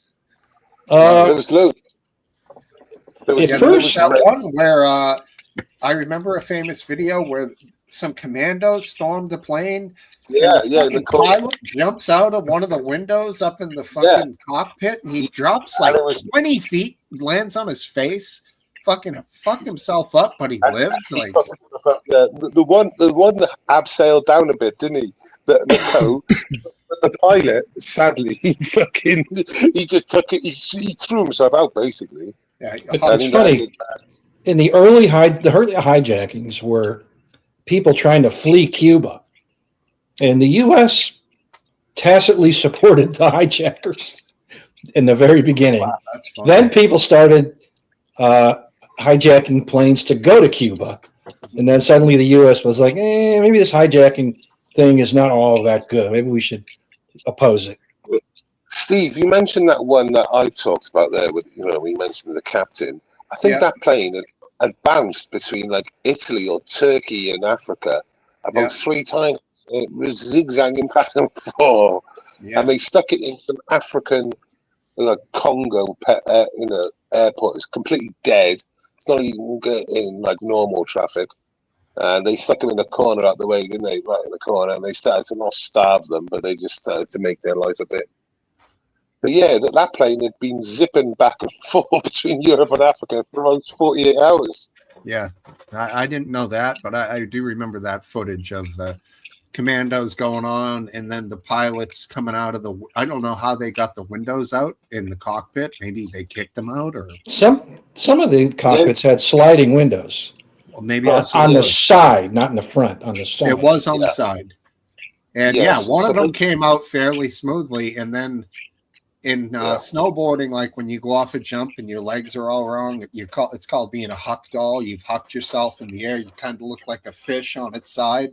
That's how this fucking pilot or somebody comes out of the thing. He's like coming down sideways. He can't right his body.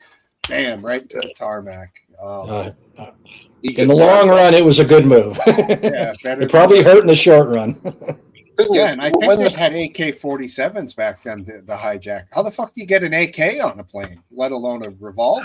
You know, but Yeah. they did it, man.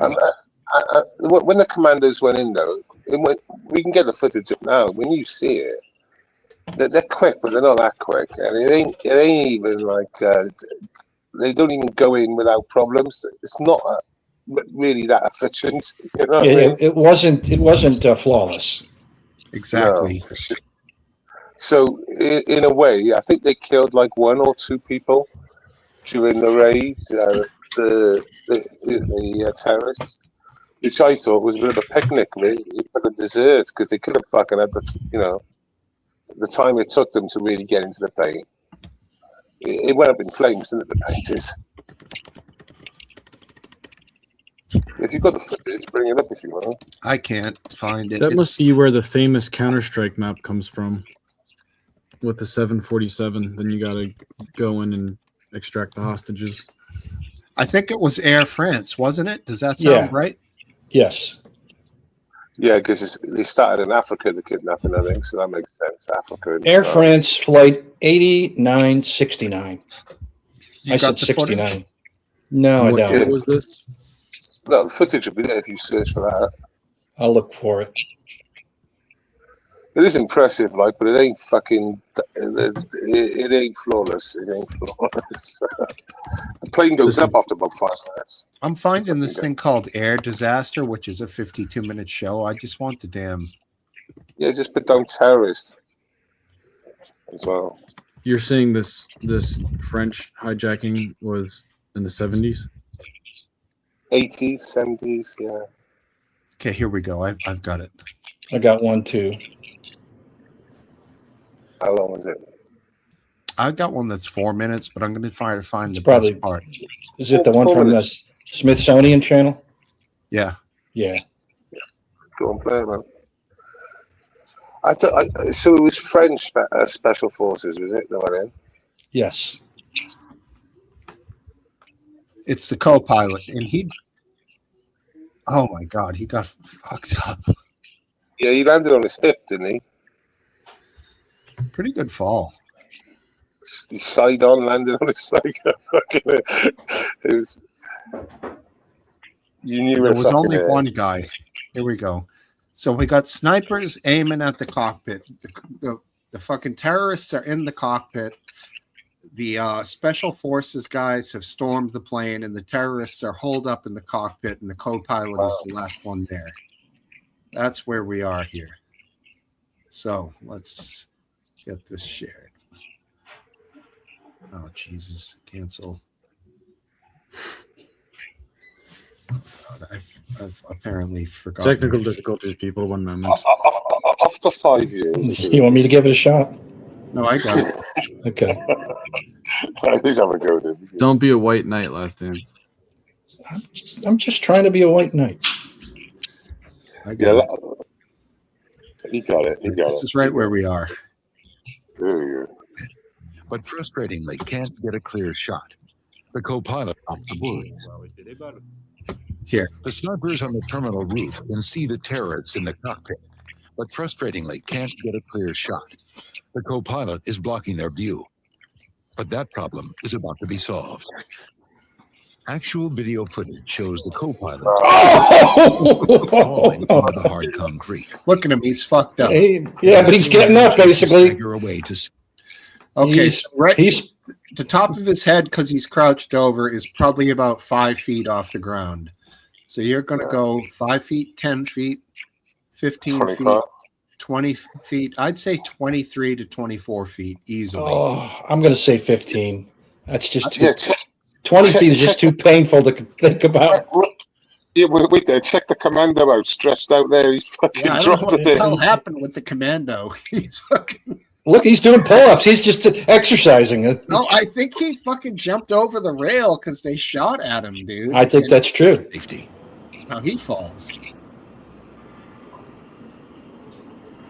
Yeah, 15 is It more gives the accurate. snipers the chance Looks like they've he been did his waiting ankle. for. It looks like Yeah, the SWAT sorry. guy did The his French ankle. news footage captures amazing scenes of the battle. A Ghislain man is blasted out of the plane by gunshots. Fucking have that, cuz. The hell are they using pistols for? Get the Flight big engineer stuff, and I looked at guys. each other. Yeah. We knew exactly the situation we were in. As long as there were gunshots, we knew we could die. But once it stopped, or when we thought it had stopped, then we said, all right, it's over. All right, thank you for that commentary. I thought Very when insightful. Yeah. When the guns stopped shooting, it was over. Very insightful. You know, I just wish one of these times the police would sneak handguns giving them all the passengers during one of these hijackings, and the hijackers turn around and they have 300 people pointing guns at them. Which probably is not good because everybody would die. Well, yeah, they'll shoot half the other passengers. Yeah, but we got them. Let's Net not, positive, everybody. let's not forget about one of the most famous of all, and it's still one of the great fantastical mysteries of crimes, D.B. Cooper. Mm-hmm. I was going to mention D.B. Cooper earlier on when we were talking about planes, but I thought, Did he Refresh live? me. Most likely he did not. But Refresh me on this one. D.B. Cooper's a man who went on a plane that had. Do you know the story well, Last Dance? I know it fairly well. It was a 727, and the 727 was designed before runways were at the standards that they are now. So it was designed for pretty poor runways, short runways, places that significantly there were no air stairs, certainly no jetways, right? So it had its own built-in air stairs out the back. Basically, the plane would stop, park, and a stairway would come down from the back, like its ass. And then you'd walk out the back of the plane or walk in the back of the plane. So D.B. Cooper hijacked a 727, and he took it for a while. He made demands for money, and he flew to like a couple places along the West Coast. And finally, he let a bunch of passengers out. So the authorities finally consented to, and they gave him what he asked for. I think he asked for 2 parachutes and like $500,000 in cash and certain kinds of bills. I forget the exact number. It was on the order of hundreds of thousands of dollars. And I importantly, thought it the was bill 200. numbers were recorded, of course, because they always do that. Sorry, what was that? The bill numbers are always recorded, so Yes. that's going to be evidence forever in perpetuity. Yeah. Okay. What did you say, Based? I thought it was 200 grand in small bills. Okay, it might have been 200 grand. And I believe he ordered the plane to fly basically fly north. And I believe at some point he like over or near the Columbia River in Washington State, he lowered the air stairs. Somehow that was possible from inside while it's flying. He had the plane descend to, I don't know, a couple thousand feet or 5,000 feet, and he jumped out with the money and and his parachutes, and that's the last anybody ever saw of him. Yeah, and so he could be alive. There was a it wasn't as though he went to the back and boom, he was gone. I think it was like flight attendants that were left and the pilots. Yeah, there were a few people left. And I think he went and was out of sight for 100 miles, which at a plane traveling pretty fast could have been, I don't know, 4 minutes, whatever, 5, I don't know, 10 minutes. I don't know. But point is, he was out of their sight for a fairly long time. So they don't know exactly where he jumped. The pilots think they felt some kind of a thing when he left the plane that it would have caused some kind of shudder. I doubt it, though. I'm not saying cup of tea. Pretty damn big plane, but the thing is, significant amounts of the money over the years were found, and clearly they had just fallen and hit the ground, washed into the Columbia River. I think a big chunk was found on the banks of the Columbian River at one time. They found money, didn't they? Like A 20 lot of money, like tens of thousands of dollars or $50,000. It's not something he would just throw away because it's too heavy. Right. So you think he hit the ground, died? Well, he could have thrown it away, like to make people think that he died. Why would you throw away half your money? It was so hard to get it. I don't know how much it was that they found. I'm just saying that's the rumor that I heard. That was one of the reasons he. I mean, he pulled it off, at least in terms of getting the money, getting a parachute. Apparently, and that's people. a big thing too. That parachute would have lasted a fairly long time, and they did some really extensive searches. No parachute, no cordage, no straps, no backpack, no nothing. But they did find, particularly one family was on like a sandbar. Yeah, on the Columbia, and on the fucking Columbia. little kid fucking found a bundle of dough. You're right. He found it. He was like, "Look at this." Yeah, a bundle of what? Money, cash, dough. Oh. Dollar bills, y'all. Bread. I think people. Here's the way it is. Nobody knows what happened to him. People that don't like the idea that someone could get away with a crime like that, they all say he didn't succeed. He didn't survive the jump. People who like the idea of the outlaw, the Jesse James, that kind of ethos, they say he knew what he was doing. He's landed successfully. He left false clues. He lived and he's enjoyed his money. He's hanging out with Hitler and Elvis in Argentina. Well, he'd be too old now. I think he would have died, if not, natural causes. I think the two options are he went down in water with the pack and everything attached, went down under the drink somewhere and never seen again. The other, but they would have found his parachute, wouldn't they? They would have found his parachute. That's big. They never found his parachute. They never knew his identity. They never figured out who he was. Importantly, they don't know that the parachute was even ever released from the pack.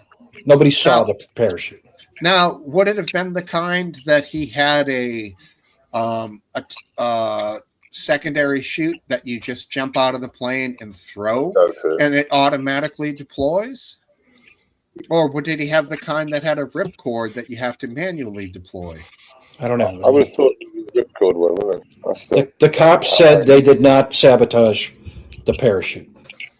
Now, if he had the kind with the ripcord and he died, whether he was knocked unconscious by the extreme speed that he was going, and he never pulled the ripcord, and he just that's a theory because that's not a propeller plane. This is a big jet with travels at a high speed, and all its engines are in the tail. So you're gonna counter a big jet wash as the plane goes by. So, but I think a good parachutist could have probably survived the jump. And, he was smart. He said he wanted 2 parachutes. I think he wanted to plant the seed in his mind, in the authorities' mind, that he would give one of them to a crew member and force them to jump with him. That way they wouldn't sabotage. That way they wouldn't be able to sabotage one of the parachutes. Yeah, last dance. The parachutes were fucking fucked. That's what happened.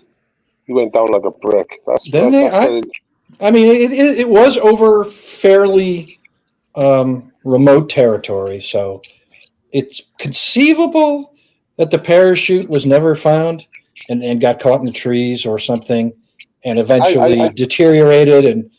But even then, people have by now walked over every square inch. Hikers, and if they would have found just a little ripped piece of fabric, they would have known that was or was not the parachute. The linen will disappear, but not the harness. The harness won't disappear. Right. I mean, they find like miners' boots from fucking 150 years ago from gold mining, and then you go to Everest, and not quite the same because of the cold. Mallory stuff has been found up there from 120 years ago, you know? Yeah, right. So- it's not the same though. The cold acts like an incredible That's why I use preservative. mine as But just to go back towards the terrorism bit, one of the best things and most impressive things I've seen is the SAS and the Libyan embassy in London. When they took back the Libyan embassy, that was crazy impressive the way they done that. And they only fucked up at the start when they started putting grenades through the window. Remember they put and the curtains went up and they were abseiling down the building. Do you see that? Remember that one? SAS. No, let's Libyan pull it embassy. up. Let's pull it up. I need to grab some You're gonna love beers. that. If you put down SAS Libyan embassy, you'll watch it. And let me tell you about the rest of it, because we're only going to see the outside bit, which is a bit chaotic. But the inside bit, when they evacuated everyone, they were well aware that these terrorists could play to be hostages. And as they were evacuating people down the stairwell, they realised that the stairway had like down halfway and then down again. Halfway down, they realised that the guy that ran past was one of the fucking. They recognised his face. He said, "Stop there!" I think he turned around. He went, "Boom, boom, dead." Yeah, but the Libyan embassy, that's fucking really good. They go down with abseiling down the building, but there is a fuck up. But inside, mate, they had them. They were just fucking. They killed them all. Not all of them. Welcome back, Avid. Hey, Fiddler. I think it's funny what Dan Good just man. said to Cup, because my You mom need asked Candace, prime real and, estate. she's saying that the defense has a bunch of interesting challenges, which is going to make the trial when it finally happens be interesting, as well as cameras being inside the courtroom. Like, I'll definitely be watching that one. What case? The Tyler Robinson case. Oh yeah, that's starting now. He's a left winger, they tell me. There's a lot of challenges to the official narrative, so they're actually building an interesting case if these things are true, these challenges are true, and he pleads not guilty, which is definitely going to get interesting. He's confessed, isn't he? No, He hasn't confessed. no. Did he confess? Didn't he confess to his father? There's no And then his father there's no official confession. He did. He confessed to his partner. Father. Oh, yeah, There's he no confessed- official confession at his the fa- police his station. fa- Wait there. His father brought him in. I'm not What's sure up, about Mel? that. His partner said, please tell me it wasn't you. And he said, I'm sorry I did this. That What was is in the this now? manifesto, correct? No, this was conversation with his partner, The digital one his, that the love, FBI his was showing? lover. Yeah, the one that That's dresses not up the like a police. doll. That's not the police station confession, though. There is none. No, I don't think Well, he you did guys that. are talking about the Charlie Kirk assassin trial. Mhm. Yes, That's an interesting. mostly more subject. so that Candace Owens is putting out a lot of time into showing challenges to the narrative, and so they're talking about the defense team now having stuff that's actually challenging for the. That's all Prosecution. bullshit. Honestly, I'm into my conspiracy theories. I really am, but it's the last couple of days in court has brought things forward that prove that Candace was wrong. She was wrong on what planes that were there. They were wrong on the timeline. She was just wrong on so much stuff. Yeah. I mean, And she's Okay. basically, she's backtracked so many times. I see these clips of her where she does 180s in like a week, and she'll just 180 thing. I mean, my only biggest thing was always like the amount of or the lack of damage that the rifle round of the 30-06 did. That was my biggest question. Yeah. Anything else beyond that is plausible, that this guy did it and it was him who shot. But I'm not a ballistic expert, and I don't know enough. So to, they said that he didn't go to the college. He went to the college 4 times. There's footage of him on the day limping all the way through the college, limping. He's limping because he's got a fucking rifle in his fucking leg, right? So the last 3 or 4 days he's been in court, isn't he? And I've seen the footage of him limping around. There's footage of him on 4 separate occasions, scouting out the place. Yeah. So it reminds me of another assassination. If you think of John F. Kennedy's, he actually got shot in the throat as well. And that one didn't cause catastrophic damage. It was the one that hit him in the brain after the shot, which was most likely fatal to the throat, that caused such catastrophic brain, destruction. Yeah, right. But the throat shot did not, which actually does point to the fact that same result with the Charlie Kirk assassination is that it didn't cause obvious, violent destruction, which does line up with the Kennedy thing. That was a Mannlicher Carcano or something, I think. Yep. I was always uncomfortable saying that Mannlicher. Sure. You don't want people to know your secrets. What's wrong? It's an Italian. It's an Italian rifle, and what are you getting at? Say it like Mannlicher. Right. It's not German though. It's Italian. Well, Mannlicher doesn't sound like an Italian name. It sounds German. It does sound Mannlicher. Sounds like a dish I'd like to get at my local pasta joint. It sounds like a gay bar in Provincetown, for Christ's sake. All right. Fire Island. RW, did you see the footage of him on the roof? Did I see the footage of him on the roof? Yes. I've also heard people recently challenging that that's all fake. Okay. Do you see the proof to me? Exactly. Do you see the CCTV footage of him scouting the place out on 4 separate occasions, and then on the day walking around with a huge limp up the stairs? See him walking up the stairs. I remember the footage of the last part you talked about, but not before that. No, I'm on about footage in the last 4 or 5 days, basically court footage. Oh no, I haven't seen it come across my feed. So unless it's fake, go into court. Like I said, there was all weird stuff. Remember his face changed on some of the CCTV, but that was to do with AI or something for some reason, wasn't it? And there was some weird shit, but what would be the motivation for him to tell everybody he did it and turn himself in? Yeah, that's the question. I don't know what that means. What is a P-Town rifle? Oh, P-Town as in, Provincetown. I would just say P-Town, not PEA. I understand what you mean, yeah. P dash or apostrophe town. Not P-Town, like peas. Yeah, that's a vegetable. When they say, hey, Last Dance's dream. There you go. That's it, Eastwind. What do they sell if he's a patsy? What do they sell a patsy to that they'll buy? That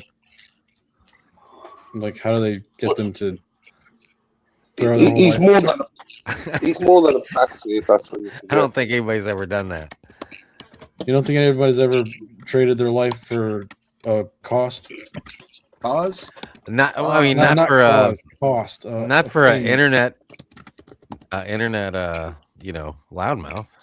Well, wouldn't a patsy be somebody who is rigged up for a crime they didn't commit? That's what I always thought. Right. Yes. So that was the claim with Oswald, is that he was a patsy. he started it, I think. I think he said he was a patsy. And Oswald said that. That's a great defense defense for for somebody to use, because he planted the ultimate seed of doubt when he said things like that. And it didn't help that the fucking cops fucking tuned him up for about 5 minutes. He was all black and blue and shit. I love that. No one deserves it. Not because I bet you they did it not because he killed the president, because he killed one of their fellow officers. Sure. People forget that he shot and killed a Dallas police officer during his escape. Yeah, maybe 50-50. I'm not saying I have anything against it. Don't get me wrong. I'm saying I'll take the it. fact that he So- had his clock cleaned a little bit did help his. Oh man, this was 1962. I mean, that was the standard up until like the 80s. Yeah. I mean, there was no Until, excessive force thing. Not for What a was cop like? killer. Can't we all get along? It was until that guy. What was his name? Yeah, Rodney King. Yeah, Rodney King. He, Rodney he unfortunately put an end to police justice. Right. Well, that was when video started to be people. Police abuse was videotaped. Right. That's right. And that just increased over the years because first video cameras became cheaper and more common, and then cell phones became ubiquitous. And so Just look at the surveillance tape we're in. Can anyone remember the Rodney King, the person who took the footage of Rodney King, and the reason why he took the footage and the reason why he was there? I have heard it, but I can't remember. It was literally taken by camera that day, and he was just literally just press record, and literally just happened in front of him. That's how I remember it. That sounds familiar, but I don't recall. I do remember the white truck driver, Reginald Denning. Yeah. yes, He got hit pretty good. They kicked his ass, and one guy actually walked by him with the sawed-off 12 gauge and blasted, and it like hit the pavement next to Reginald's head, and they never caught that guy. Oh, But, really? I don't remember that. Yeah, there was a shot. I just fired, remember like the guy after he did it was like standing with like one leg up, and he was so proud of. I know he He was just like, done. that's the guy that threw the cinder block brick. and hit Yeah. him in the head. It was Yeah. even bigger than a brick. Guy actually, he lived, and he was pretty much fucked up, but without any like brain damage. Amazingly, And you know what he did? You know what he did to earn that beating? Stop. Get drove out. a truck. He got out of the truck. He didn't do Yeah. anything except be white. Mhm. Yeah, but I do remember the rooftop Koreans. Now that was an interesting story, and I've seen some very detailed stories about the rooftop Koreans. Yeah, And, I think it was the AK guy. I think it was Brandon just made a video with the main rooftop Korean. The guy's cool, man. He's still alive. What's the rooftop Korean? I don't understand the reference. Oh man, the rooftop Koreans it's called. This is amazing. You should honestly, if you don't know this, I'm sure you remember it now. So when it was all kicking off, they were going through. They went into like the Korean corner of the town, and all of a sudden the Koreans fucking went, "Oh, whatever it is," and because of the war they were recently involved in, and they've just since you come to America, they were all pretty handy with guns. So they just got on the roofs of their supermarkets on the streets around them, and if anyone come towards their shops, they'd fucking take shots at them. They had shotguns, right? I think they were. Well, they had rifles. They had rifles. Okay. Yeah, and they were on top of their shops, and they weren't really actively going for the people unless they went for their shop. And when they went for their shop, they're going for them. Yeah, I like it. And guess what happened? They didn't They get got- fucking. None of their shops got damaged. Yeah, they didn't shoot anybody, and there was no looting and burning of any of their shops. So it was a win-win on both sides. I do believe they did shoot. I do believe they did shoot a couple. Back of my brain says it did. Well done. Nobody got put up for it. So for all intent and purposes, they got away with it if they did. Oh yeah. And they were great. And this was back in the day when in California, there wasn't a big ban on everything that isn't a fucking something that Wyatt Earp would shoot. Not like back then you could get modern rifles, not just wheel guns and fucking bolt rifles, I think there's real footage from the next day where they've been interviewed, and these guys, these Koreans, I think their rifles are still in hand at the time. It's quite funny because you're like, okay, I did get that these boys ain't giving no shit for nobody, and they all clearly could use guns. It was a war zone. The police had pulled out, remember? The They- cops were gone. That's why Fire department pulled out.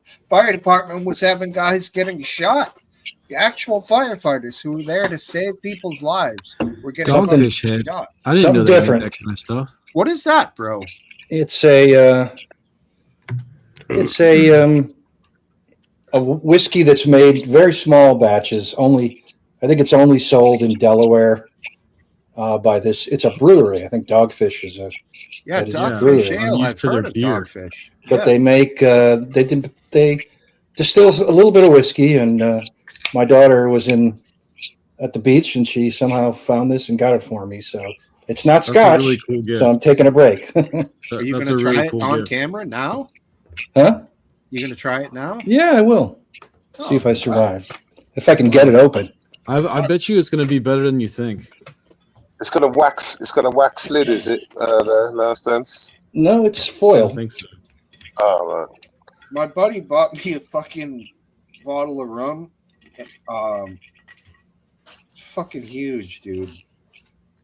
Dogfish Head is strong when it comes to their lagers and beers and IPAs. So I'm curious if they make their malt strong.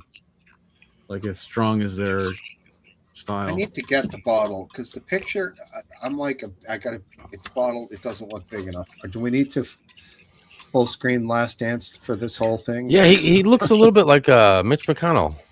Thanks. I feel like him sometimes. No, he's like a young Mitch McConnell, not the one we Right. have now. Who's You're still insulting me, and you don't even realize it. and also you do realize Mitch McConnell was a polio survivor. You're calling Last Dance like he looks like a polio survivor. I remember polio. Did he die? Because did he die, Mitch? No one's sure. All right. There was some reports, but they're not confirmed. So that's the meme that it's just Nice they're pop. not letting us know if he's alive or dead. Was a nice pop. He was at Walt Disney about 2 months ago. With Bro, like, he's such a already gone candidate. It's crazy. He was in the House of Horrors. So He's I like opened undead. this really nice big magnum of rum my buddy bought me up here and had a glass with him. And then I went to the Cape the next day to meet the family. And I left the big bottle of rum in my pickup truck. Thank God, sitting upright with the cork in it.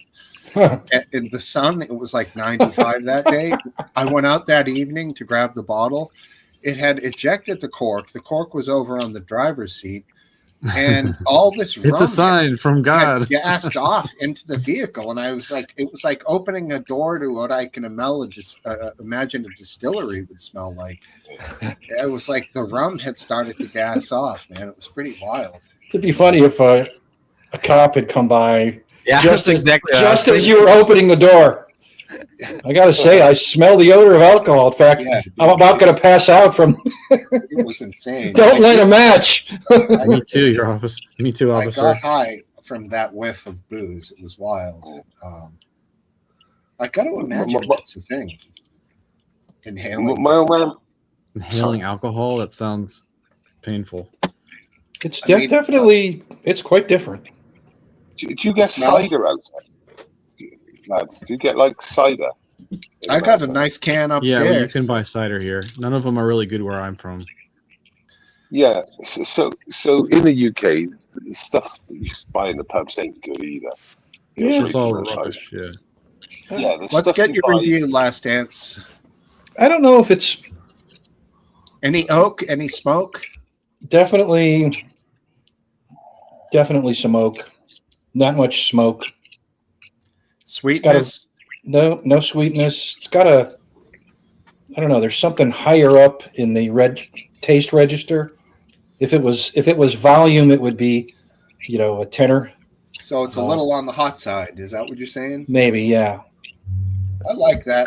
That's So- kind of like a White Lightning thing, like a old school whiskey thing. Okay, yeah. Is it like- It's not is going it- to be is it- like. Sorry. I was just going to say it's not going to be like the goal of Scotch to have it be mellow and complex with and not get the super burn. Sometimes with bourbon, it's just like it can be a little more of the White Lightning side of it, but not always. Good bourbon should be mellow. Does I it kind seem of like yeah, go ahead. Fireball or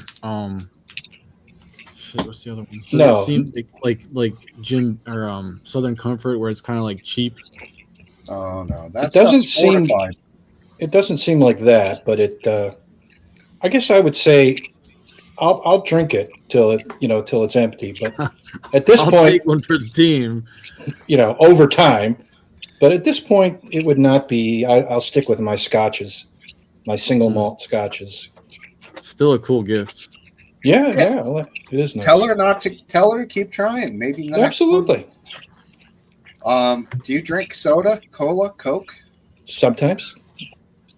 If you can find it, a glass bottle Coke they make it now. You can find it. It's made with sugar. They call it Mexican Coke because they don't allow corn syrup in Mexico. Uh-huh. I tell you, a glass of that stuff on the rocks, and then you just put a splash of that ice cold Coke on it. Just a splash. Very nice. I've done some research into Mexicoke versus corn syrup Coke. And I don't want to tell you because you'll be disappointed. it is corn syrup. It's not. Both of them change over time. And if you were to get fresh Mexicoke, it would taste different. But if it's been on the shelf for maybe 6 weeks, which is probably common, because then it's going to change its chemical composition, and it'll basically be the same as very similar to high fructose corn syrup Coke. So, who did the research? Coca-Cola International? No, it was some internet guy. But he knew what he was doing. He's just did a chemical analysis is all he did. Oh, I don't even notice anything with the glass bottle Mexican Coke other than I thought it was a little drier and a little crisper, like not as sweet and a little, I don't know if the glass bottle makes the seltzer a little more like crisp and fizzy, but that's what I noticed. And there's a certain nostalgia with it. I don't know if you guys remember the machine you'd put your money in. You'd open a little door. It was a stack of bottles, and you'd pull one bottle out, and then the next, after you shut the door, it would refill. And those were like glass bottle Coke machines. They were so cool. Yeah. Yes. I used, I don't remember that. One of my dad's buddies' garage had one of those machines. It also had in the bathroom. I don't know if you guys remember these. It was a cloth towel, like to dry your hands. A cloth towel, but it was, I guess, some kind of continuous loop. It was like a real towel, but real thin, and you would pull it down to dry your hands off. You guys remember those? I can imagine that getting gross. It was super gross. It was always disgusting. No. It was always disgusting. It probably went through. I don't know if they rewound it or how that works. That's belt level, dude. But it was always super disgusting. I don't know if you guys ever thought about, back in my day, there were Coke sodas were always in glass bottles. It was the only way they came, and they were all recycled. So this was super environmental before it was even cool. Yeah, I gotta go, lads. Bottles look cool, I think. My phone's spoiling. I gotta go. Okay. It's See you, Base. Great talking to you, Base. I touched it. It's literally red hot. Ta-da. Yeah, that's StreamYards, dude. It'll cook your battery. So here's what happens. Sugar is sugar, but when you put it in Coke is highly acidic because of the phosphoric acid. And so the process basically transforms the sugar into glucose and fructose, 50-50. If you put in high fructose corn syrup, it changes to fructose and glucose, 55-45. So it's very similar. And you're saying that takes at 6 weeks? That takes weeks to happen with sugar Coke. So if you camped outside the factory where they make let's do or it. they make Mexicoke or Coke with sugar, you could taste some real taste the difference perhaps. What the hell is happening right now? Welshman dropped out. Who's all these people and where did they come from? This could be Shmuley. I don't Shmuley know. crowd. I don't know. I didn't see his How many name. we got? I don't know. Maybe The they guy who's trying to get on has like a fake upside down goatee thing, and like I think I they don't know. came here from me. I know them all. 22 watching. I vouch for them all. Go ahead and let them. Really? Yep. Are you serious or joking? Okay. Oh, he's Oh, joking. I'm serious. Why is my hair gray as fuck? Because I'm old as fuck. Yeah, it's too much excitement. Exactly. Yeah. Oh. What is he talking about? Yeah, these guys, I don't know, man. I don't know them. I think I don't know. Well, I got to say, Jacques does a good job of looking like a Jacques with the beret and the kind of hipster goatee, nicely trimmed. Mm-hmm. All right, I'm not even going to pay attention. I'm just going to continue. There you go, the gay chat. Yeah. Is there a guy waiting backstage? Not anymore. Oh, don't listen to this guy. Welcome, all you guys. Welcome to Smoke Steve's Pub. Welcome to the Aphid Minute, the international pub with Steve. Yep. Regular Steve. It's reformed from the no, well, Smoke the Steve days. channel that it's on, obviously. Smoked. So we got a hat flip king in the green room. What's he look like? Looks like Shmooly to me. Oh, it's Shmooly. Let him on. Beef Tip Show, Monday night. Nah. Unlikely. Oh, you Smoke Steve, where's your excitement? Don't you want to? He doesn't know the password, dude. Yes. Right. Not even I know the password. Yeah, it's like distracting me to the point where we lost track with what we were conversing about. So I was extremely important. What was it? I was talking about sugar in yes, the Coke. separation of sugar in Coca-Cola. Yes, Please the chemical. Please continue from the reverse of high fructose. It actually wasn't that interesting, and I didn't want to have to do a whole segment on it. what do you what is another one you might likely try? A whiskey sour? Yeah, I'd try anything really. I'm I've got enjoying. Fabulous recipe for that, but I've also made an alteration to it, Whiskey Daisy, which is a nice one, but it would require you to buy a mixer liqueur of orange curacao. Okay. So that one would be whiskey orange. I don't think that one's going to be for you. That one is a very citrus forward whiskey drink. I'm willing to try it. I don't know. I've had. Does it have alcohol in it? No, I'll give it a go. Yeah. I mean, a standard whiskey sour is whiskey, simple syrup, and lemon. Now, Whiskey Daisy is going to be whiskey. Instead of simple syrup, you're using orange curacao, which is an orange liqueur, and lemon. So it adds a slight bit more orange flavor to it. But simple syrup is essentially just sugar and water. Curacao is orange, sugar, water, and a small amount of alcohol. So If you give me a recipe, I'll try it. there's For the dog head? For the dogfish head? Yeah. They all left Aphid Lip, I'm sorry to say. Oh, no. You asked the question, but they left. Oh, they all left. Oh, shit. They're kind of like I forgot I even asked. They're kind of like feral dogs. They come by, they look if see if there's some meat to chew on, and then they move on to the next mark. Well, I guess he's lost his crowd too, because I mean, it barely bumped up the view count. It was up to 22, but yeah, you're right. That's I mean, way below what okay, I don't want to take away from them. They honestly, I welcome everybody to come here, but not so the much on the last time- panel, but in the crowd. You can't call in.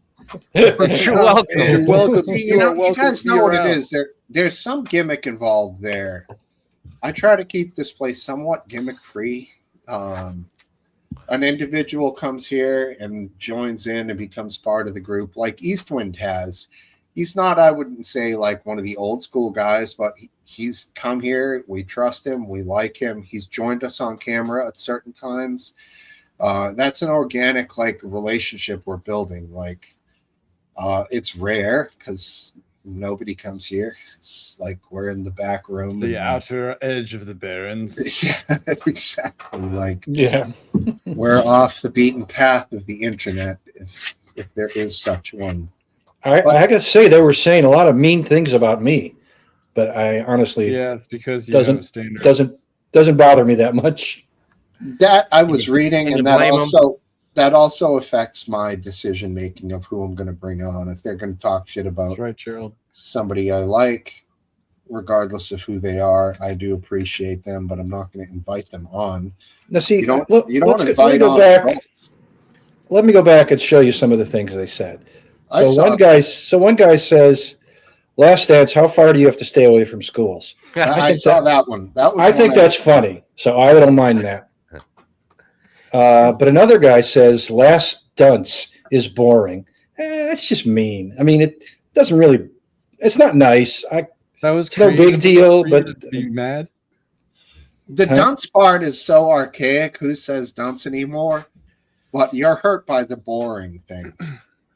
no, I am boring. I'm not. It's all true, but it's still mean. Okay. All right. Yeah, I mean, okay, yeah. They anytime anyone crosses the line for insulting us, whether they're Yeah, no, no somewhat attacking the panelists. That's your rule. somewhat friendly or famous in that guy's, but I'm gonna stand by my, unless it's like, let's say if Thank you, Gerald Thompson. Sofia Vergara happened to join in and called us all a bunch of assholes, and she wanted to join in. I would still stick to my morals, and I wouldn't have her join. No, don't do that. No. Definitely have her, no matter what she says about me, even if it's not true, which I don't think anything they said was untrue. But even if she said something not true, I would like you to have her come on the show. She's not a young woman, right? No, she's not. Who is she? Well, I mean, who is the she? I guess we got to see what we're comparing it to. Last Dance to you, I guess. I was going to say, I kind of like him a 60 little, my standards are different. Right. But I'm just saying, she seems like she's still holding her looks. She's getting. So Maybe this she's only weekend, like 40. I don't know. This weekend, I took a little trip to Ocean City, Maryland. I shouldn't say the weekend, just last night. Nice. My Jennifer's guitar teacher, he teaches here on the western shore of Maryland, but he actually lives on the eastern shore of Maryland. Don't ask He me had how. a gig? He had a fucking gig? He had a gig. Oh, you went to his gig. I went to his gig, yeah, and it was in a bar in Ocean City, and no problem. But all these good-looking women who may be in their 50s are coming in, and it's like amazing. Huh. I mean,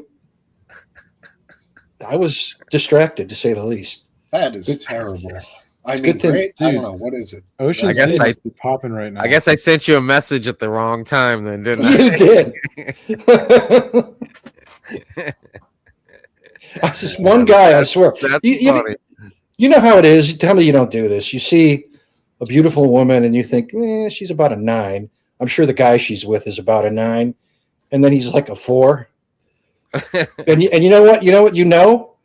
That guy is fucking rich. That's what you know. Yeah. So there were a couple of those. He's rich in something. Well, yeah. Gig decent. Oh, it was such a terrible venue for playing. It was a bar. Acoustics terrible. Huh? Acoustics terrible. Like the sound. There was no. It was in a bar, and they put him in a little corner, there was no good place to put him, and he was in a little corner, and behind pillars, and there were the video game machines on the other side of him, and I'd say 8 or 9 people could see him at most. Poor guy. And the most of the people at the bar weren't there to hear him. He did have a decent number of friends, including us. But tip jar. I totally forgot about that. You didn't now I feel drop him a terrible. C note or 100? No, I didn't. I'm a bad person. You just now reminded me. Thanks. Now I really feel bad. It's all right. I mean, it's a tough gig. He probably made a couple $100, you would think. You got paid a little bit by the venue. You got tips. Yeah. Not for me, because I'm son of a bitch. Did you find a place to stay out there? I didn't really want to stay in Ocean City because I hate the fucking place. So you drove the whole way back? No, I stayed in Salisbury, Maryland, which is like 30 miles away. Okay. How is that? How is Salisbury? Is it? Does it? I mean, when I was younger and driving through there, I was kind of run down. Has it kind of like lifted its spirits a little bit? In a sense, I mean, it doesn't look run down, but it's not like it has any small town charm that I saw. Yeah. So it was just a pass through. It was always just a pass through. Yeah, I mean, it's where Salisbury University is, so it's a bit of a college town. How poppin' was Ocean City? Was it like max capacity? No, but it was certainly, there were people there. I've seen it much more crowded. What is it? What is it like? The Jersey Shore, or more like the very, very similar to the Jersey Shore. I'm pretty sure the Jersey Shore came first, and then Ocean City copied the kind of the Jersey Shore look and feel. Yeah, so I prefer an Outer Banks sort of place. It's like more extreme, more remote, still a little touristy, but certainly different, So Ocean City is like the Jersey Shore. If you go a little further north, across the Delaware border, there you get Delaware beach towns. Bethany Beach is kind of the higher class beach town, highest class beach town, and then as you get a little further north, you get Rehoboth Beach and Dewey Beach, and they're a little less classy, but far above Ocean City. Bethany Beach gets an older crowd, so I might fit in, even though even I'm old for it. Because it's more expensive. Yeah, and Dewey Beach and Rehoboth Beach kind of get more college kids. Like spring break, it's a destination, and there's more college kids in the summer. So, at one time when I was younger, me and my brother drove a U-Haul up from Palm Beach to Boston for some rich people, and we took it through the entire length of Delaware, which was fucking so depressingly boring. It's all farm, it's all rural, basically. Yeah. Until you get to the cities, like Wilmington, which is basically just a suburb of Philadelphia. Well, our whole plan for that was that we took the U-Haul on a ferry over to Cape May, and that was that was I took that ferry with Jennifer just to take a ferry, and we stayed at Cape May for a few days. I love that ferry. It is nice. I saw some really wild pelagic bird species, which I had never seen before. Nice. Yeah, kind of random, but it was really just one of the hot. And then that area of Cape May, it's somewhat desolate and deserted out there. Gorgeous beaches. Yeah. A lot of really, I noticed there was some focused bird watchers, obviously. Yep. It's Cape May, but it was not very touristy in that zone. It wasn't. I mean, it has, it has its, I think a lot of people there are residents. There's a lot of residents there. There certainly are hotels. There certainly are tourists. It does have a tourist trade, but it still has, I say, a rich person charm to it. Beautiful beaches. Looked kind of sharky to me, but we were just passing through, so it was just on our dumb mission. Stupidest mission ever.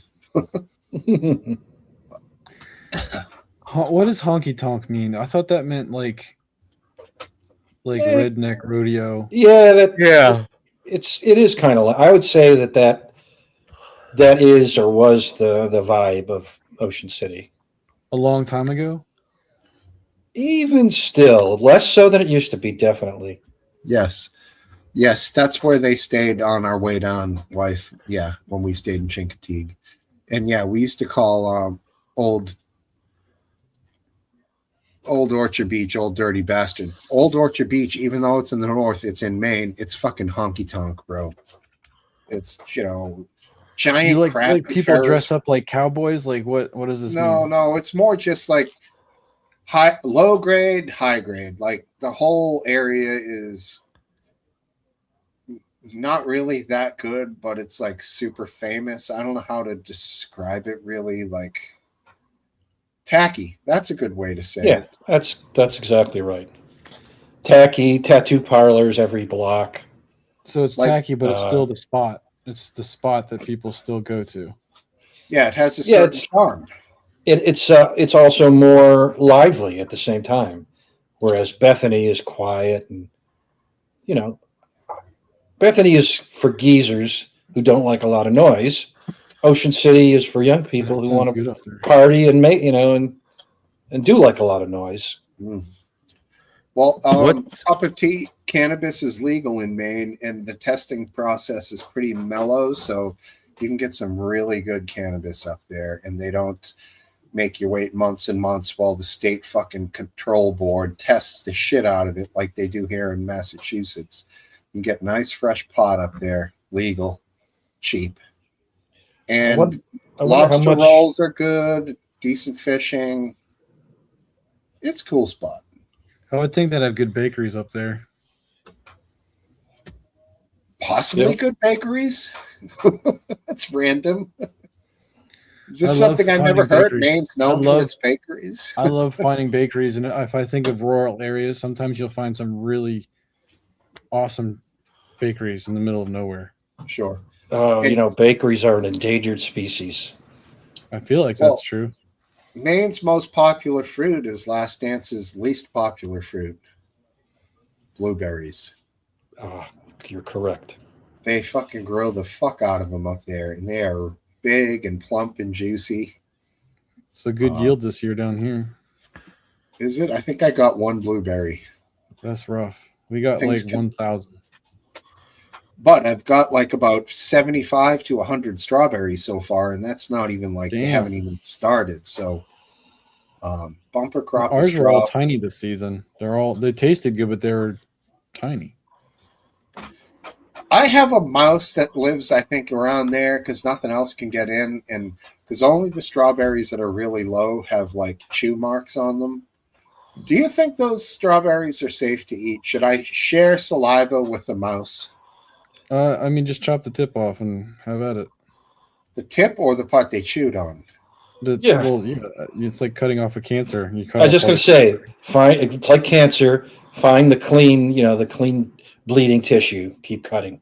What if the mouse keep cutting was drooling? He was extra hungry and he drooled all over the whole strawberry. He just tongued it. You're thinking about hantavirus, I assume. No, I believe anything a mammal might have in its saliva. Well, the only thing you need to worry about is hantavirus because it's deadly.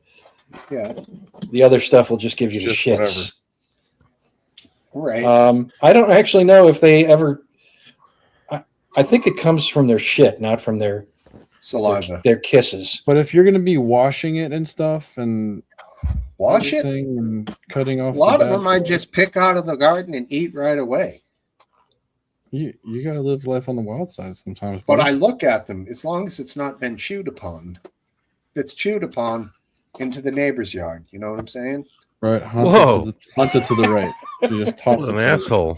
Really? No wonder the dogs keep dying over there. No, they do no dogs. It's just an overgrown field. It's nothing. Probably mouse is coming from over there to get the damn things. I'm just sending it back home to it. But I mean, I feel like eating straight out of the garden is fine. I agree. everything is a potential risk, right? There's a lot of safetyism in the world. No, you can't eat anything. You got to wash everything. Right. Because a bird might have shed on it, or a squirrel might have brushed up against it, or who knows. Yeah, and I put a nice Encarnacion steel net around it and put it up real solid so nothing can get in there. Yep. Which is been except the mice, and I think I got one living in there. Little bastard, but he's not really hurting anything. Couple berries, I can let him go. And I've got probably right now, I'd say 300 green tomatoes, and it's just a matter of time. Oh man, I wish I got 10. It's got most of them are smallies. They'll be like maybe half the size of a golf ball, but that's the size I like, man. They're perfect that size. The seeds I like to add tomatoes to like a stir fry, even though it's not a traditional thing you would add. I like to add some tomato flavor sweetness. I cook with them. I enjoy fresh tomatoes or fresh tomatoes, period, whether they're big or small. I mean, we're moving into about 15 pounds a day here pretty soon. Oh man, epic. Jeez. Yeah. Big ones, little ones, all of the above. A lot of the aromas for jarring. Some yellow Kellogg's breakfasts, which are like beefsteak but yellow. Dad's sunsets, which are like medium and orange and like orange sunset. And then I have a bunch of atomic grapes, which didn't turn out the way I thought they were going to. They're more like a tomatillo. They're like a hard outside skin, and like the inside you kind of just squish it into your mouth because the skins are tough. I don't love that kind. Not really sure what I'll do with those, but and then there's all the cherry tomatoes that just volunteered everywhere. There's just thousands of them. So tomato season is in full effect here. They do propagate themselves. I have definitely had 3 or 4 just random soldiers come up that I'm like, wow, what's that going to be? The big ones just don't do as well up here. The big tomatoes, they start to rot before they get like ripe. I don't know what that's about. Yeah, but the little ones are so tight and like glistening and like a little orb. They're so well sealed. Well, the big heirlooms have those weird folds in the bottom where the tomato like reverts back into itself, sort of like a tomato asshole. So then like in that area, it gets all like fucking weird and shit. And then that can get like the whole tomato. You just like, gotta clean the tomato buttholes. Just I don't know how to do that. It's not in my get a toothbrush, a soft toothbrush. I don't Spend like about 15-20 minutes on your plants. I don't like it. And I love those big tomatoes. I I just can't get them right, man. Fortunately. I mean, even when you see the heirloom tomatoes in the store, they're kind of wrinkly and folded like that. So that's the correct way. No, isn't it? I think so. I guess it just goes wrong for you. Exactly. That's the area where it seems to get like moldy and spread from. I don't know if it's a matter of airflow. My garden is insanely dense right now. It's just like plants on Airflow plants. could be a part of it, but it Yeah, could I also think- be like mold or something that's in that environment that's taking them out. Yeah, it definitely is. It's a high moisture environment. I run an intense garden, cucumbers, I run an everything's intense garden. I'll make a video tomorrow. I'll make a short of it. I've been meaning Hell to. yeah. Uh, We got this plan where we usually spend $200 or $300 on plants and seeds and dirt and everything, and we usually produce, a couple cherry tomatoes and maybe, if we're lucky, a jalapeno. So about if you would $50 just bought the groceries, $50 per produce item. I hope she gets something this year because I know she, has a lot of hope every spring that this will be It the should year. be a good year. It should be a good year.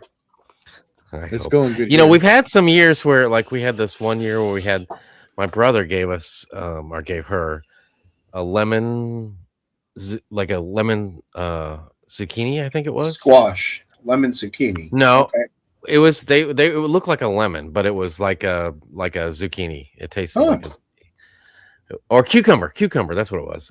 Lemon cucumber, I think was what it was. What? Anyway, weird. I'd never seen them before. I'm not at the grocery store or anything.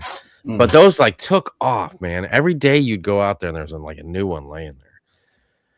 And then we had Sure. one year where like zucchinis like took off and like just devoured everything else in the whole garden. And we had, way more zucchinis than we would ever do something with them. Huh. But we've tried zucchinis every year since, and we've never had No, that. I'm luck. telling you, brother, it's random. You're right. I think that you put everything out that you want to try and have, and some things will go well and others will not. I And found it's one that always. Go ahead, finish. Sorry. There's so many variables that we're not linked into that affect all of those things. I think what our about- dirt's not great, and I think that we don't put enough attention to it, like weeding it, because the weeds got to be bad for it. Well, if you just buy a couple bags of some really good, there's one called Moo Doo, which is like a lot of cow poop and stuff that you just mix that in with your soil. Then you'll get at least some composting and some nitrogen release through the whole year. That'll be all you need. Not one plant I've always never really had issues with, of course, tomatoes, but you've had issues with that. But how about cucumbers? Cucumbers always, everyone who goes cucumbers seems to be able to get a ton. We had one Then- year where we had bitter ones. We had a lot, but they were bitter.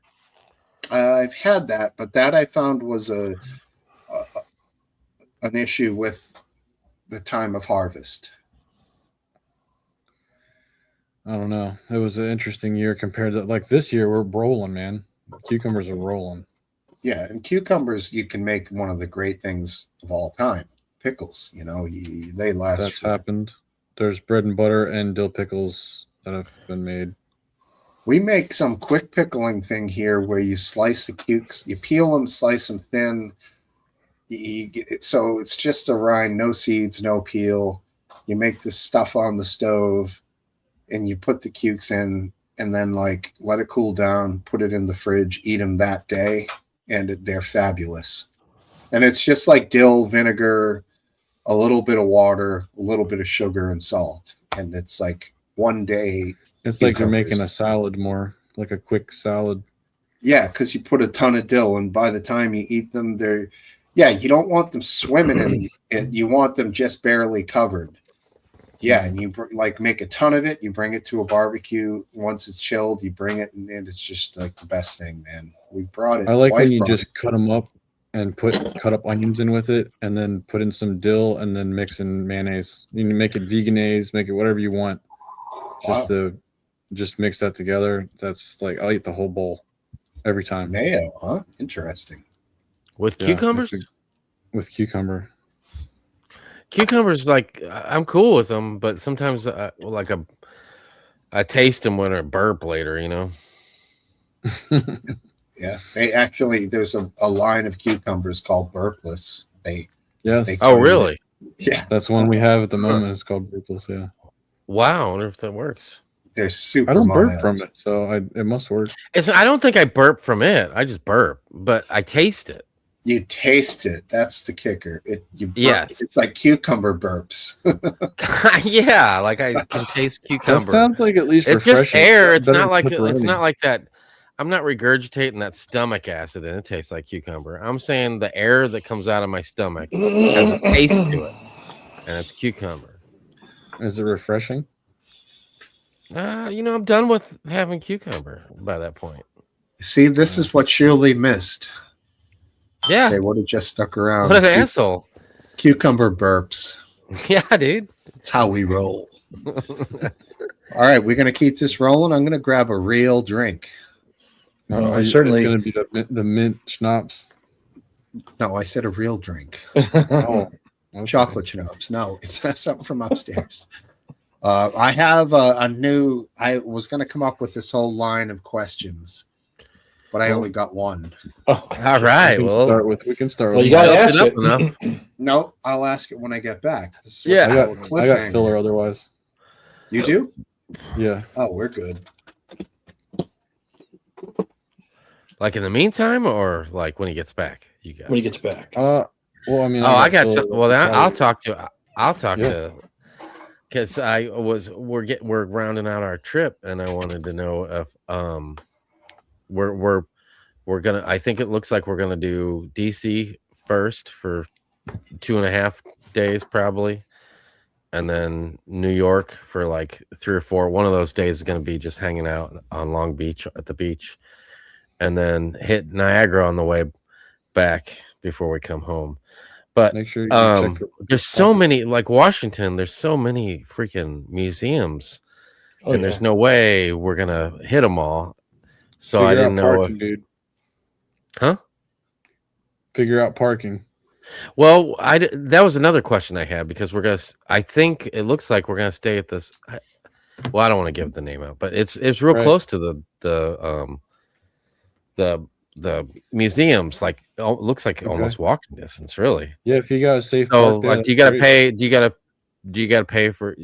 I haven't checked yet at the Absolutely. hotel. My understanding is I don't know about the Everything down hotel. there? You should be able to leave your car there because you're paying to stay there. Yeah, but I didn't mean something like when we stay in Chicago and stuff. We got to pay for parking. Yeah, you typically in any city or in a lot of cities. You got. Well, that's why I was asking, because you're familiar with Washington. I didn't know if you would know. There's a that lot answer. of parking garages. I haven't been there in so long. I would assume you have to pay, but it's not going to be. It's not going to be like New York City, where Okay. or Boston, where you got to pay a lot. Okay. It's not And is cheap. there what would either you two? What would you suggest that some of the museums that we should have? how many- Or how many- or if anything else? How many I think we're days are you going to be there? I think we're gonna show up in the afternoon, stay that night, spend the whole next day, and then maybe we're tossing around the whole next day, or maybe just like part of the day and start scooting on to New York after that. So really only a full day, and then a half a day before that, and maybe the morning the next night. So maybe 2 full days if you add them all together.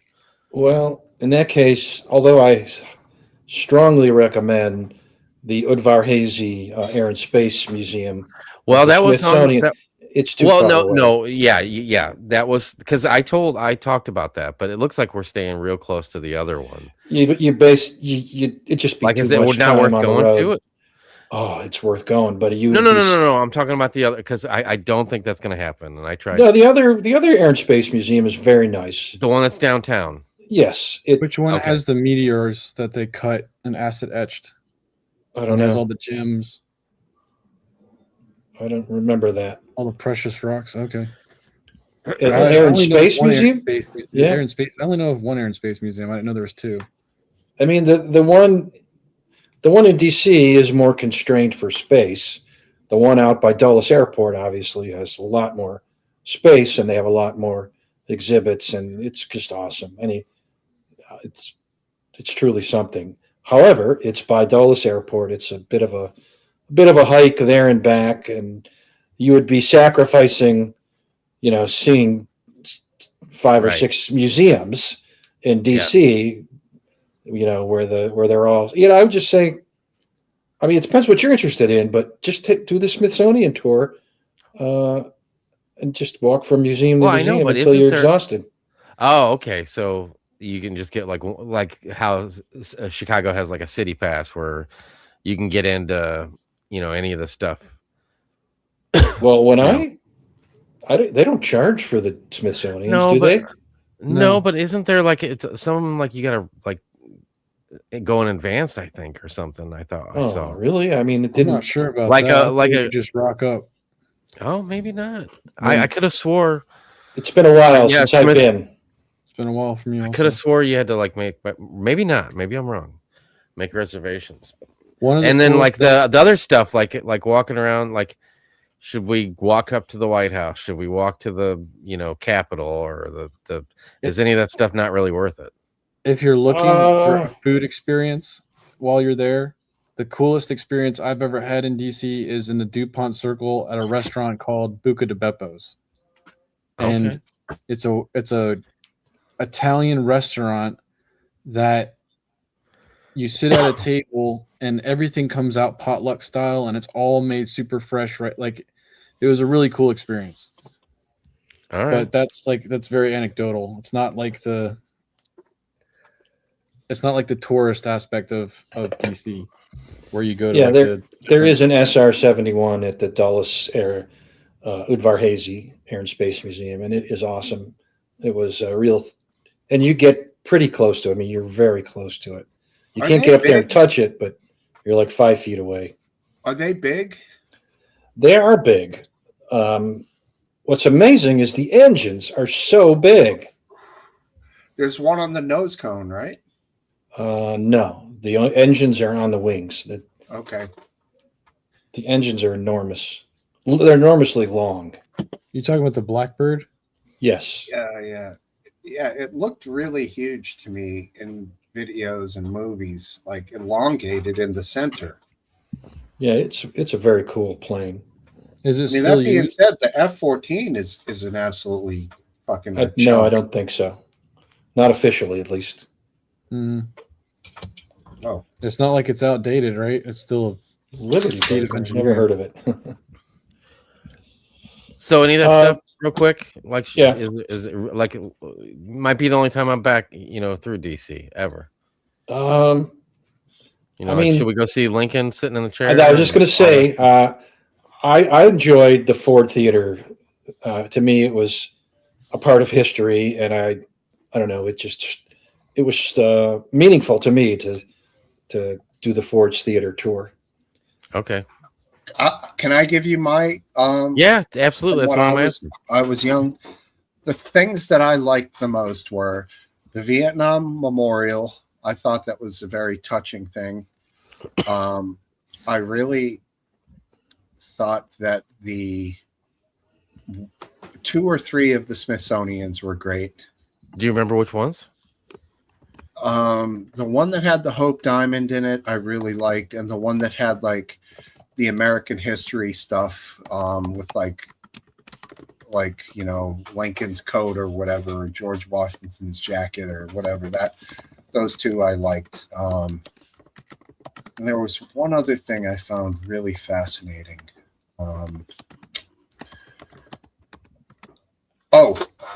The Tomb of the Unknown Soldier at Arlington National Cemetery. Go to that and do all. We tossed around that, and I've always been profoundly, connected to the military, and I love it. Well, our rationale was that my dad's buried at ours here in St. Louis, so, is it just a bigger version of that, See, I always made that a separate trip, just Arlington National Cemetery, because it's big. There's a lot of interesting graves. There's just a lot to see there. John F. Kennedy is buried there. John F. Kennedy, Tomb of the Unknown Soldier. There's sections for various wars, and very famous generals are buried there. And that ceremony from start to finish of the guard, right, is pretty epic. Changing of the guard, yeah. Especially if you get to see one of the sentries yell at somebody, then you've like really got a treat. Because I saw it. Fortunately, there was no jerks there, so I didn't have to see that. Behind the chains and rails, right? They're that's their job. They take it. That was very cool. What's it called? The eternal flame apparently is what burns at JFK's grave site. I don't think there's an actual gravestone. It's the flame. It's a flame, I think. I don't know if there's a stone or not. I don't recall. Right. It's good shit. Good stuff. Smoke Wife's asking when you're leaving, Aphid. Couple weeks. It's It's still kind of up in the air. Yeah. I mean, you'll know because I won't be here. I had probably up until that moment, we're not going to be 100%. Right. But I'll probably be gone for 2 weeks, 2 weekends. I don't know. Nice. Be realistic about the energy level, because you're with your family. So whoever is the least energetic is going to determine how long you stay out there. So Well, it's going to be the first leg of our trip, and then we're going to spend several days in New York City walking Yeah. around, and that's going to be miles and miles and miles. the thing is, if you go to the Smithsonian museums, you know, you get out and you walk, and so you can walk as long, see as many museums as you want, and you're still walking to them.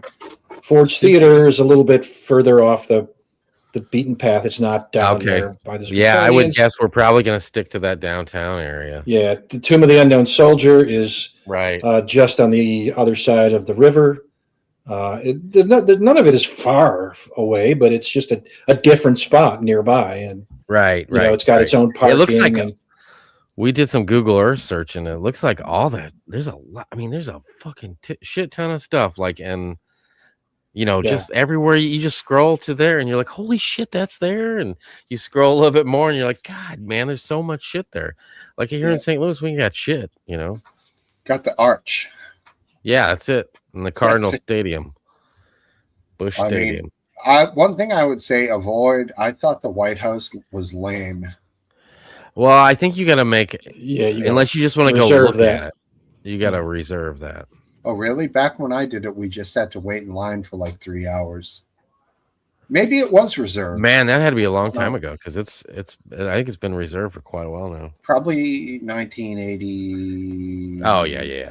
87. I think my parents went like early 2000s or something, and they had. Did to you guys hear reserve. that they broke ground on 2 World Trade Center? No. Which, I thought it would be World Trade Center 2, but apparently it's called 2 World Trade Center. No, I don't know what that is. That instead of the Twin Towers, they're building a single tower. Who's Well, they're they? already- What company is building it? There already is a tower. American Express. Yeah. Oh. Yeah, they're already. It's pretty tall too, isn't it? But that isn't occupied. Is that occupied or is that just a structure? No, it's occupied. No. Yeah, Pretty that's sure. Okay. So there'll be one next to it named number 2. because it came up in our like research on places to get a good view of the city. Kind of reminds me of Austin Powers, number 2. I mean, So this was July 9th. It says 2 World Trade Center has officially broken ground in New York City 25 years after 9/11, with the skyscraper expected to be completed in 2031. The skyscraper is said to be the global headquarters of American Express.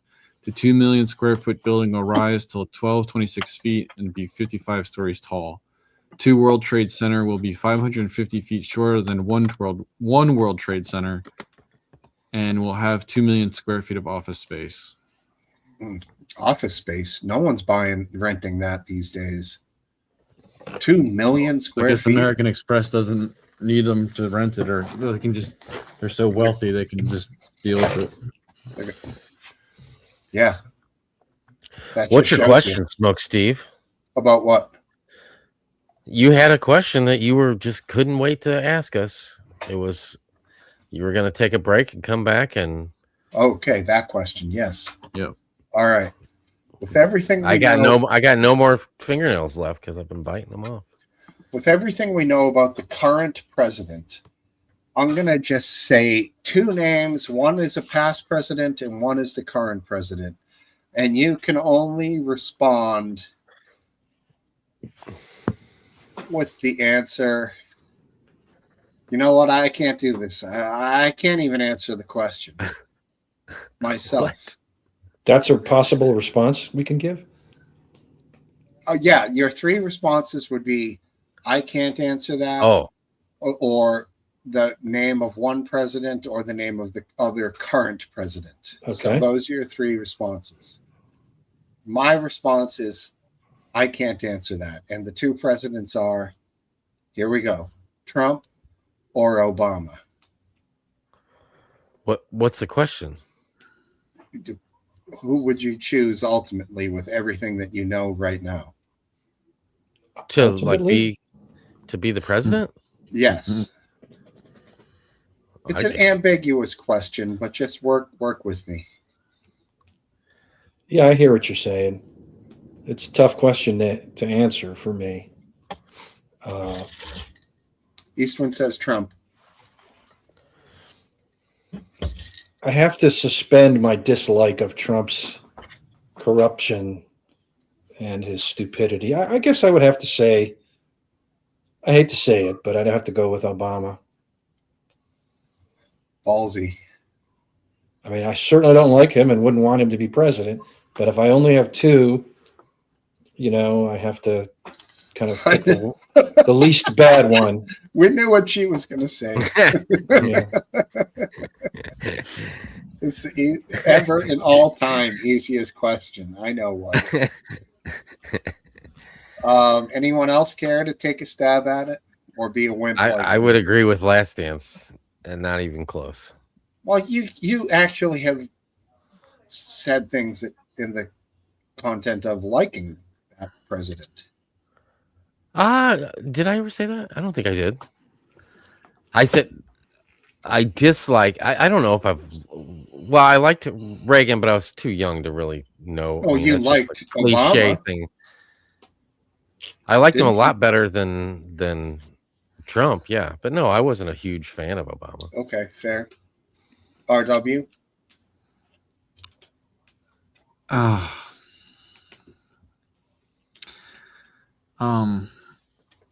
I think here's the best way I can answer this and get away with it. I think Obama is responsible for my generation being absolutely foobarred on being able to own a home, probably because of the housing bubble explosion and how loans were allowed and all that. I don't know if that had much to do with him, but continue. If he didn't have anything to do with that. He was later than that. America. He didn't have anything to do with that America, that decision making for how we were allowing loans. That was just banks. He was definitely a part of it. It certainly isn't all his fault by any means. Okay.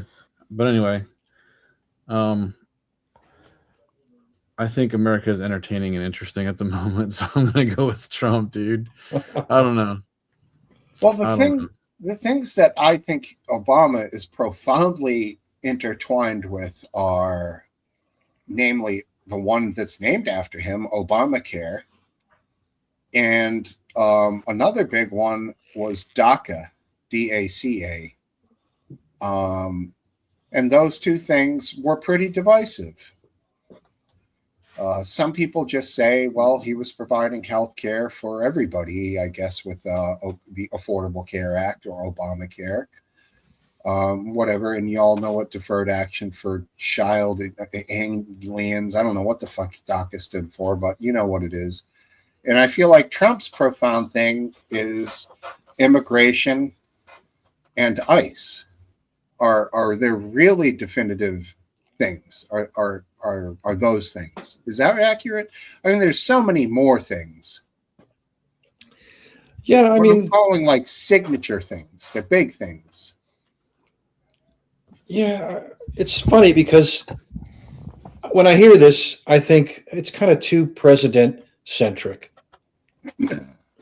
Because this country is not run by the president. The president certainly is very important, but I believe that a significant issue, one of the reasons why Trump is able to be so corrupt is because of the weakness of Congress as an institution.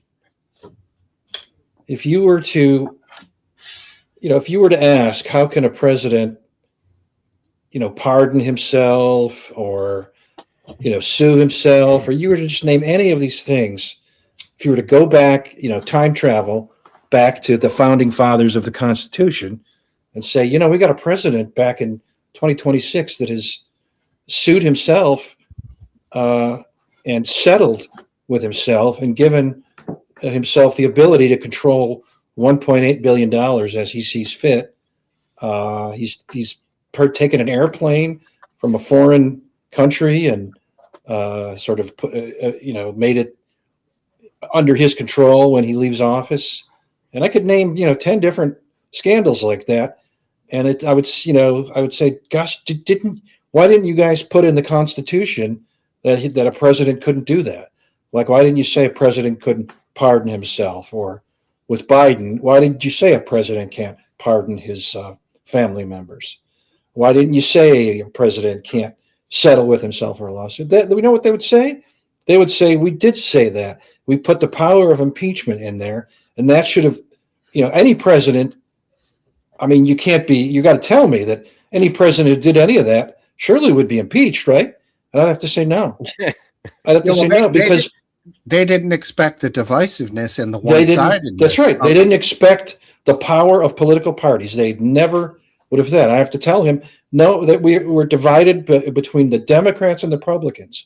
And no matter what the president does, if he's a Republican president, the Republicans won't act, and they won't protect even their own congressional power and do anything about it. They'll vote on party lines to defend the president, and they would be, well, they would say, well, then you failed our plans for a democratic republic, because we needed Congress to protect its own power more strongly, more jealously than they protect a president.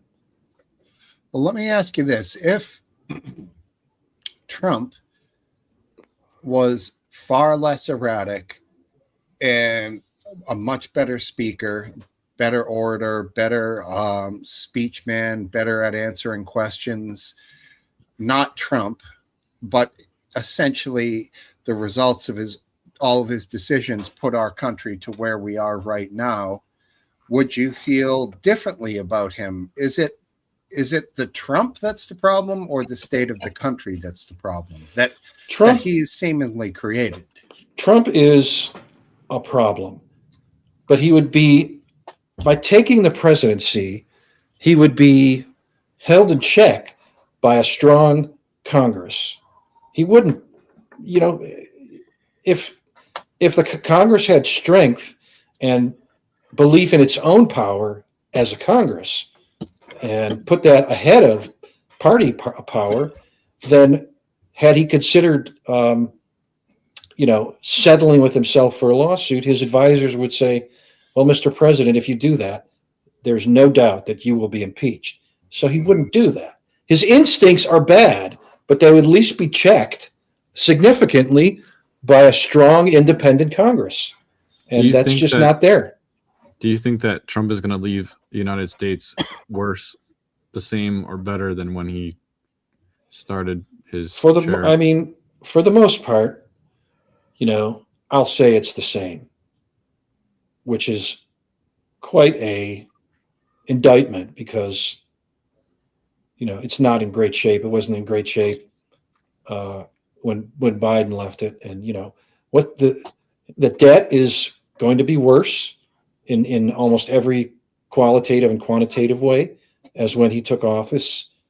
We're in the midst of, we sort of lost a war essentially with Iran that was probably a waste of time to start with. He has made the country more partisan, not less, in his administration. It's more divided than ever. Congress is crippled because he's successfully punished any congressman who disagreed with him about anything. They all got primaried and lost. So we're much weaker. It will take a long time to recover from the Trump years. So it's essentially like an emperor saying, I can do no wrong because they won't convict me. It is very similar to that. He's ultimately said such things. I can go out and shoot somebody. I'll get what he said. I can shoot somebody on Fifth Avenue, and I'll get away with it. Yeah, he's a disaster. It's really detrimental for the Republicans. I think he's doing things that they want, but he's also doing extra things. He's doing his pet projects and the things that he adds on. In addition to that, he's so erratic that he doesn't make it any easier for the Republicans. No, he's doing the things that they want, and in the process, giving it all a bad name. He's doing it, but then he's leaving his coating of slime all over everything.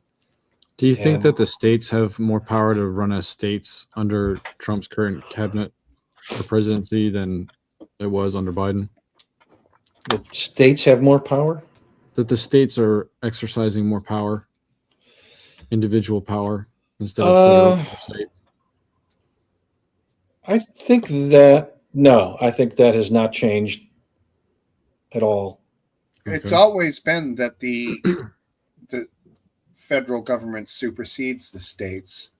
The states control some things, but then there's federal law, which is federal law. But again, that gets murky with things like prior to Trump's recent thing, like cannabis, because it's legal in 30-something states recreationally, yet it's against federal law, which having things like that are, that butt heads that don't make any sense when one law clashes against the other in the same country, that really doesn't do well for maintaining like uneven keel in the sense of like having state laws line up with federal laws. It's kind of nonsensical, because most of them do, but I don't know. That's just one.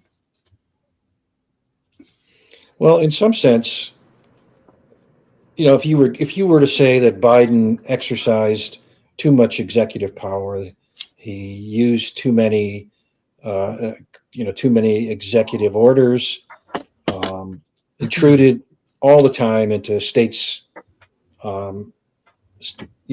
rights. You can't say that Trump has been any better.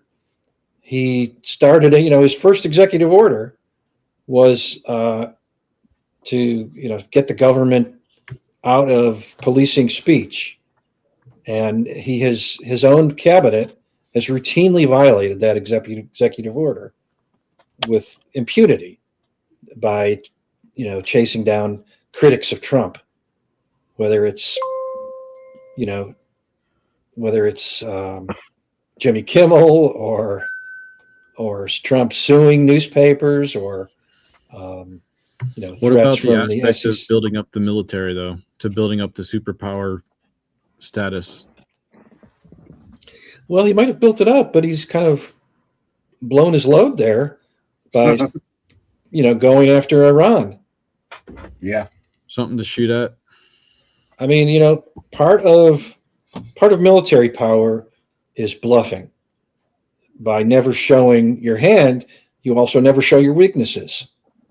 And by kind of going to war with Iran, and Iran figuring out how to survive and still be able to, to militarily punish the U.S. to a certain extent, and also any U.S. allies in the region, they figured out a way, and to close the Straits of Hormuz, they figured out a way to neutralize American firepower very effectively.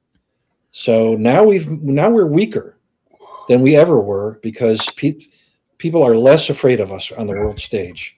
Yeah, you know what? Are you sure? There's some scuttlebutt I am sure. Last answer, some scuttlebutt about what there's only one way to fix that. Which is regular soldiers, man, go in. You mean a ground war to remove the Iranian government?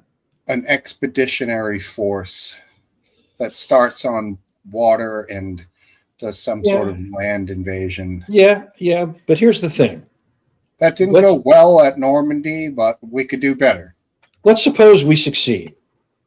We overthrow the Islamic government. 20 years, maybe we occupied for 20 years, like in Afghanistan. Eventually, we're going to pull out because we don't live there; they do. And whatever the nature is there, it will take its course eventually. And when it does, I don't care whether it's an Islamic regime or something like the Shah or even a democracy. they will develop nuclear weapons. They will get right back to where, they were in short order. And we won't have, we will have maybe bought 20 years, but we won't have, we really won't. That's not that much. If you're talking. The religion and the regime is going to exist for an eternity. So Right, that's what I think. I actually saying manage it through strategic giant bombs. I mean, the first thing you have to do, you don't have to publicly announce it, but you sort of need to accept it internally, is that Iran will have nuclear weapons for one reason, because they insist on having nuclear weapons.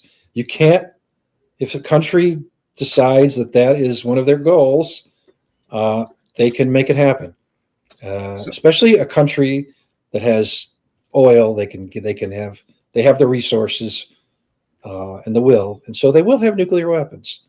So you're saying, like, whatever it was a few years ago when we blew up the half of the mountain and really shattered their nuclear development. That was actually a year ago, but yeah. Year ago, right. So what you're saying is keep things like that going on. Wait till the zeitgeist resets. People somewhat forget about it, and giant bomb again.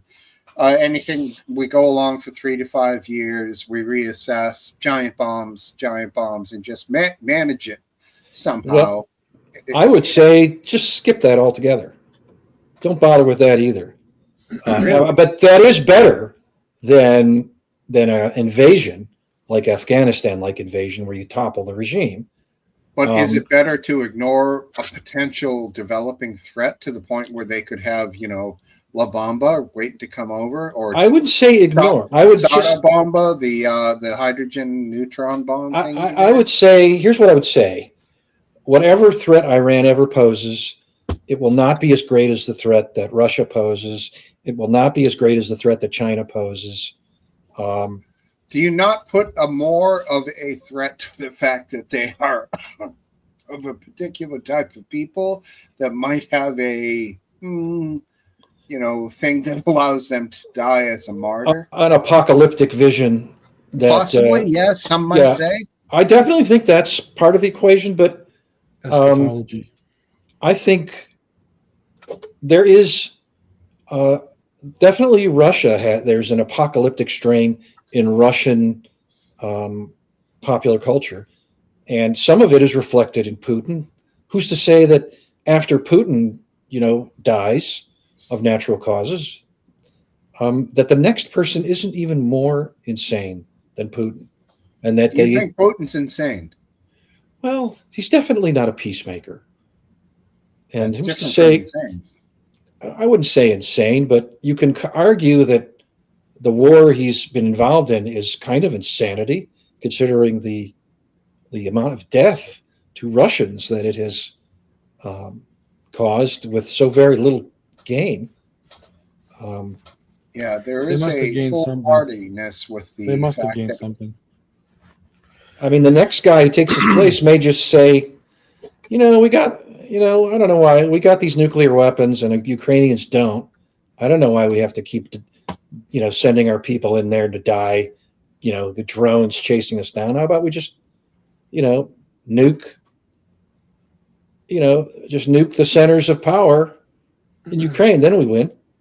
Yeah, just make Ukraine like a nuclear fallout zone that's a buffer to keep Russia safe from that I side. mean, there's a lot of downsides to that for Russia, but on the upside, they won't have to see 100,000 of their people die every year or more. Not from that. Right, not from that. So anyway, I think in that, managing Iran's threat, I think is a more realistic scenario. We let them know that we're watching, that they will become a target of our nuclear forces, and that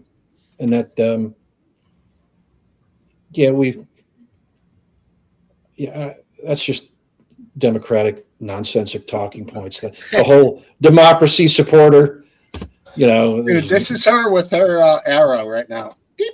And you're like, the second you get hit, she shot her shot. She knows what she's doing. I got two things to say. One, I don't think any kind of ground invasion is on the table. I agree. For us.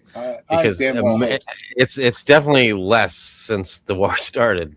There's no public support for something like that, and with this fragile of the loss of power with the right about to probably take place, I just think that that's completely off the table. Until and then the midterms.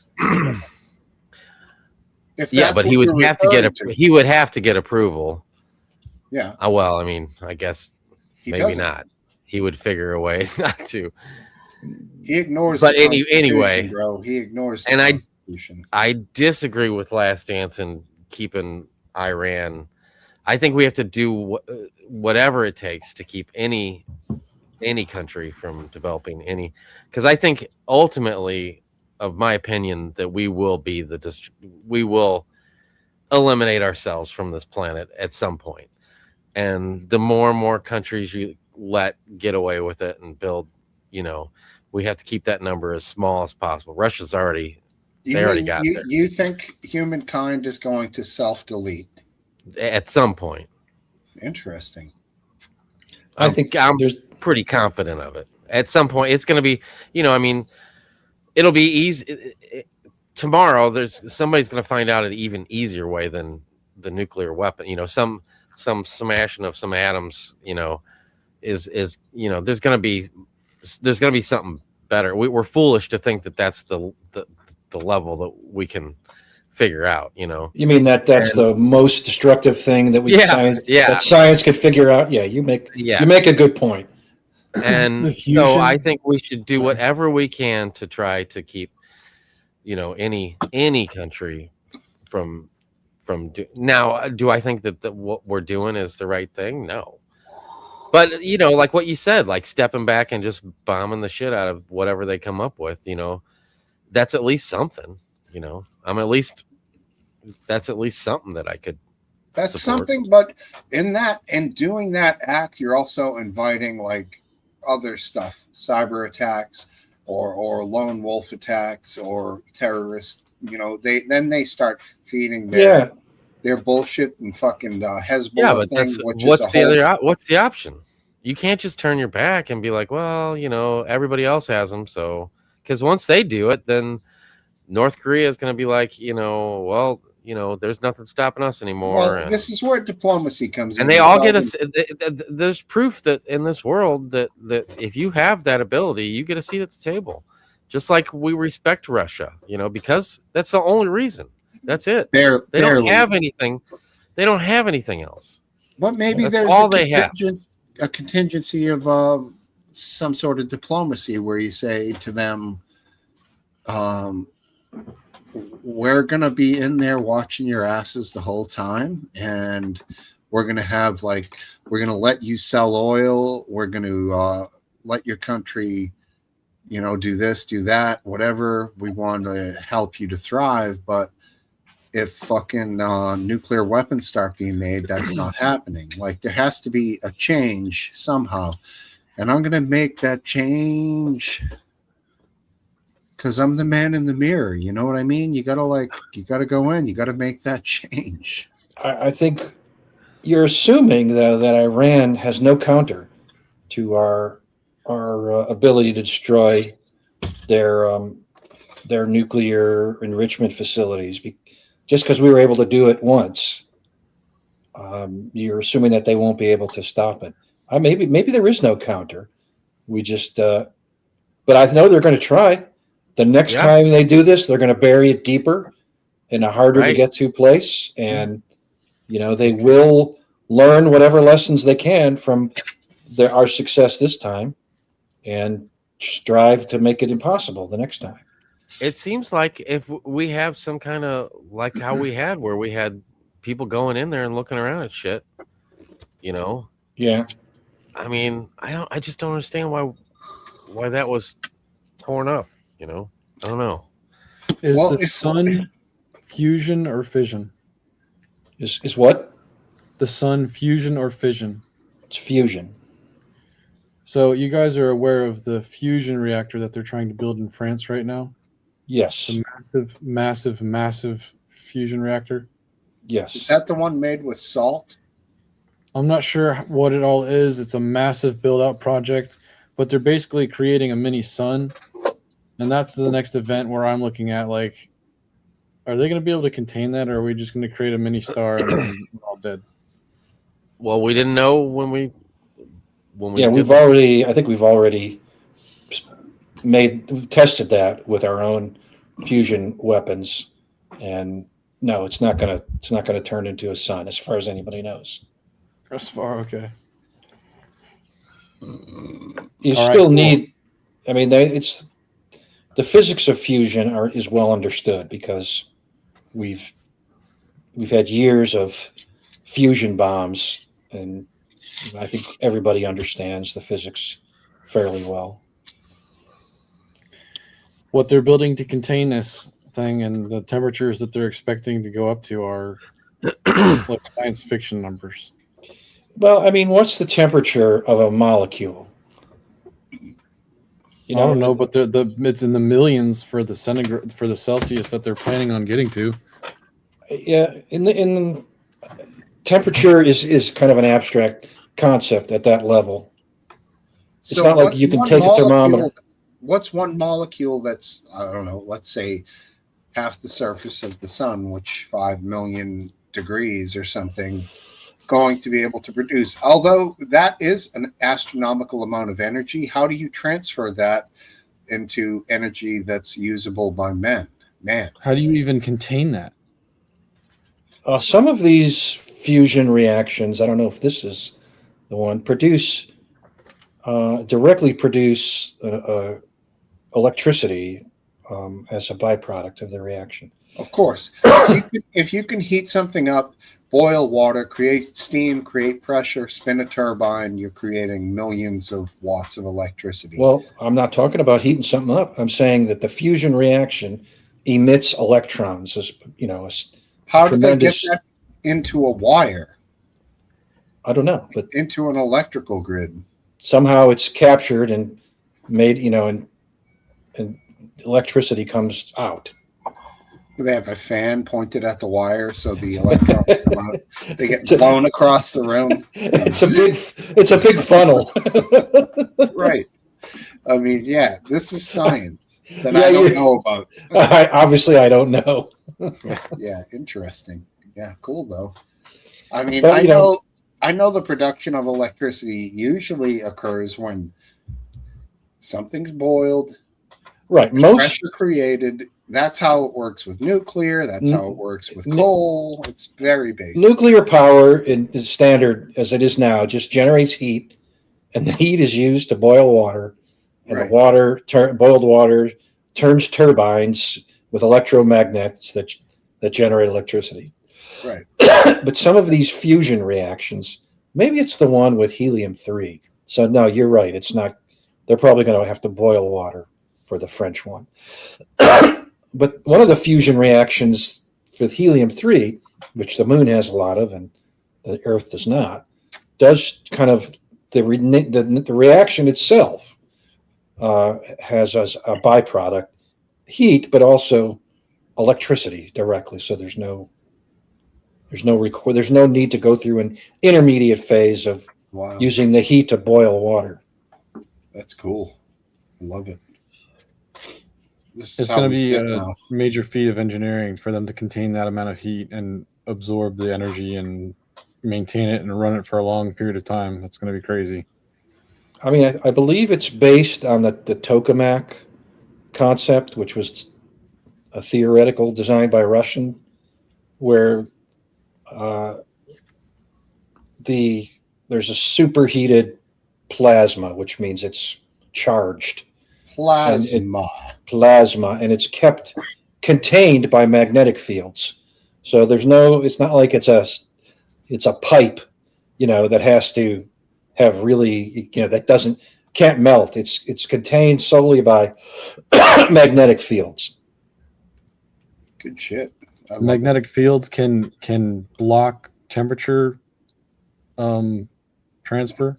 No, I don't think so. There does have to be insulation, so that the thing that controls the magnetic field doesn't get melted by the temperature. But In another sense, of course, the most basic of production facilities is a giant magnet spinning inside a huge wind of copper coil.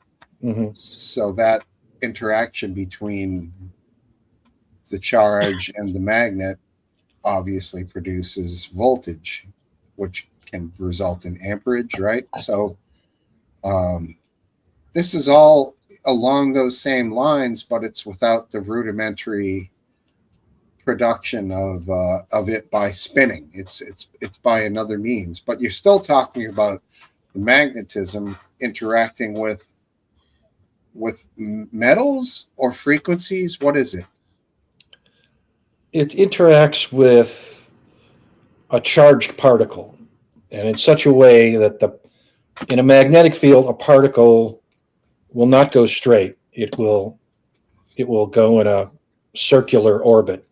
And so all these particles are subject to magnetic fields, so that the stream of charged particles, the plasma, goes in a circular orbit. Doesn't shoot off straight and melt anything it touches. It's sort of contained in a certain curved orbit. I don't know if it's circular or exactly how it is, but it's. And how does it go from that into the grid, to the wires? So I don't know how that process is then used to transfer the heat to something like a boiler. Boiler, right? Of course. It's a simple fact, though. You energize, you excite things over here. That excited action causes friction, which causes heat, causes something to boil. Yeah, it all goes back. Like, no matter how complicated it is, it always seems it goes back to the same. Take it easy, thing. Gerald Thompson. Have a great week. Cause pressure to cause something to spin, and then or do Yeah. whatever. Yeah, you're creating energy. Energy is essentially energy. Right. And it's amazing. How did a steam locomotive work? Well, you burned wood or coal to heat up the steam, to boil the water, right? Heat up the steam, and was pressurized, and it moved mechanical components with the pressure. So, here we are talking about nuclear power, and it kind of, the nuclear part is kind of plays the role of the coal or the wood. Right. But the rest of it is still basically using the pressure of steam, very hot steam, to turn a turbine, an electromagnetic turbine, which generates Just electricity. piggybacking off of the original. Right. Exactly. So, like the original, the coal was a fire. I got to get it cut. I need a Oil? haircut. I'm overdue. It's all right. You're It good, looks man. good. You're It's good. got a Looks spike great. going. At least you have it. Yeah, there you go. It's as rudimentary as That isn't any better. Yeah. It's all right. Well, we can move on from this subject. Okay. Anyone have another subject? I do. What do you guys think of Bonnie? Any thoughts on Bonnie Tyler? Did she just pass away? She passed No, away I at don't. 75. Total eclipse of the sun, that Bonnie Tyler? Yeah, yeah. I believe that's correct. Yes. Total Yes. eclipse of the heart. The heart, sorry. I didn't You're really still listen in to the that much sun. of her stuff. I was like, "Yep, that's the title." Last Dance. Just let me be an old geezer. Don't remind me of- I missed it because it rolled off your tongue so naturally, and in my head, I knew it was wrong, but it was like, It's only going to get worse if you keep this show going and allow me on over the years. "Oh, please, I'll allow you forever until you're a drooling vegetable. You Yeah, are allowed here. probably in And 6 even months I'll then- be there. Even then, you're still allowed. I'll be the honorary vegetable of the That show. should give you at least one more year. Sorry. I love you, man. I'm kidding. I know. I appreciate it. I'll be right back. Mitch McConnell. You're following Mitch his McConnell. footsteps. Yeah. I see the resemblance. sadly. Was it the dead blank stare as you grip onto the table in front of you? I think it's the kind of the The lack of a chin is part of Ah. it. He was much farther into it. The turtleneck neck. Yes, the turtleneck neck. He was much more Your advanced neck, in the process. For your a neck has moment, Smoke Wife. lost its elasticity. You're right. I don't know anything about a death watch.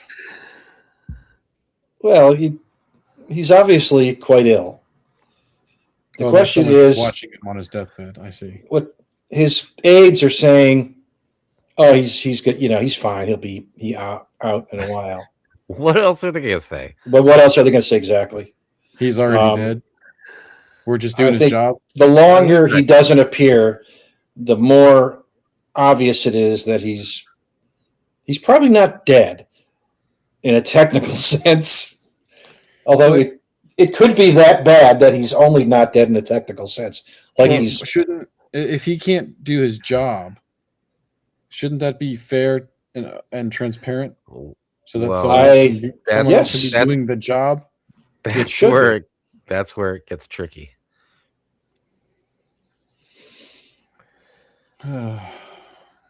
the political aspects of it is apparently tricky. So We got no room for that right now. right. He's pulling an Ayatollah. Nobody really knows. That's the thing. He's probably as functional as Jimmy Carter was the last 20 years of his life. Yeah. I think he's less functional even than that, but nobody really knows. What's clear to me is that he's sicker than his aides are saying, because if he wasn't, they would just have an interview with him. Right. By one of He was it doesn't have to be a press person. Have one of his own aides just have some fake ass interview where he answers a few stupid questions. Just seeing him answer a stupid question right would be more than would be more than they're doing now. So it makes it seem like he is so sick that he cannot answer questions. So This is along the party lines thing, right? Where the party's keeping him in that seat when if they're really going to do the right thing, they would replace him. Smoke Wife Long time ago. This is apparently the crux is this special election issue. If he doesn't leave office voluntarily by August 3rd, or Congress doesn't throw him out, or the Senate doesn't throw him out, then there can't be a special election.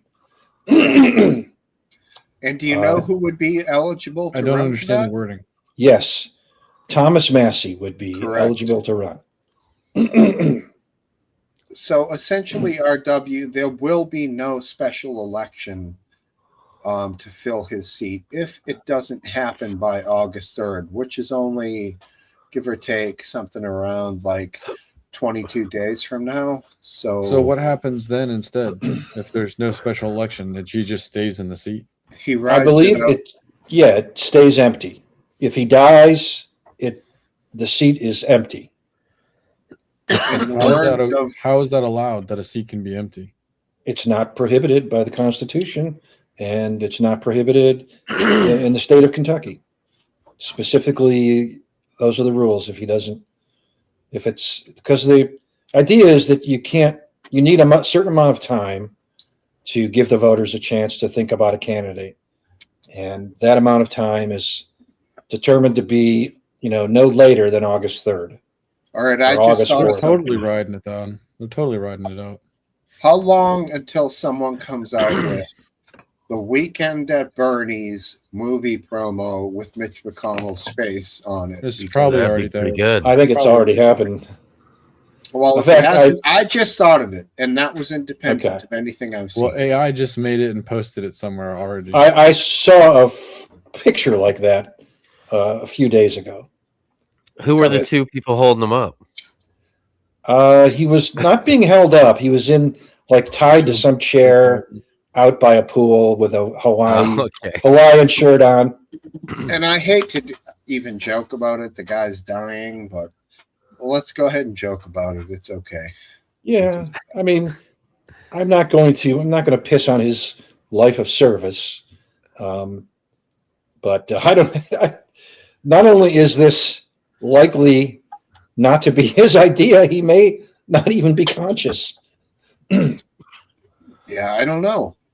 I mean, the guy's had some freeze frame episodes here along the lines that were Right. That's Yeah, full. I think those are clearly, I don't know. I'm not a doctor, but I would think those are vascular flow to the brain issues that, something's not right. Well, outside We've seen people running for president. What? Yeah. I was gonna say we've seen people running for president that were similar. Yeah. Almost I don't as like- bad, I but don't not like the quite trend, that bad. man. I don't like the trend that we're in. Yeah, well, There is something that was passed. Go ahead, Steve. Sorry. I want to hear what you're going to say, please. So I just found out recently that down here in North Carolina, you can buy hemp, but it's weed, and you can buy vape pens and everything, and it's all legal through a hemp loophole. But the North Carolina Senate passed a bill that's going to restrict that THCA. So they're gonna all these smoke shops that have popped up that are selling all this loophole weed.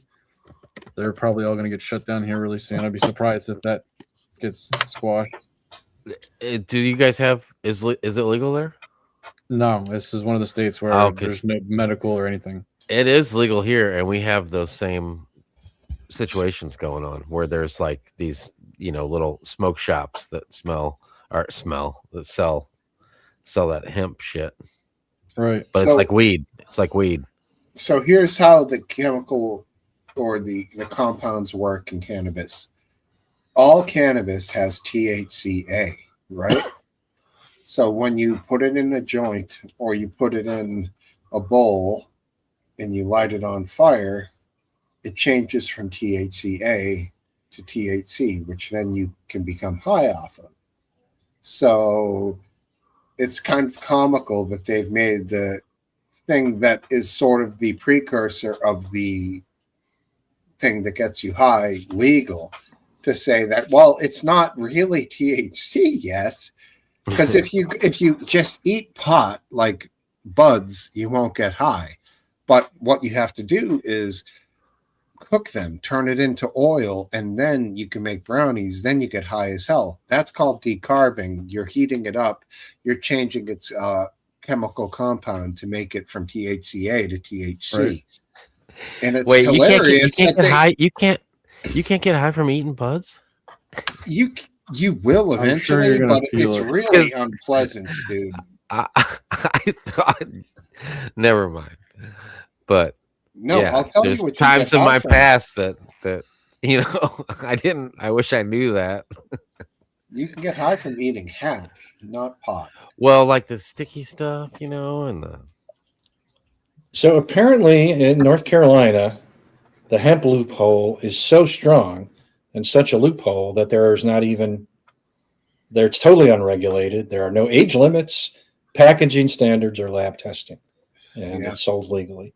On July 15th, in 4 days, the state will enforce a strict 21 and up age limit to buy and possess these products. And then on November 12th, apparently the law is already passed.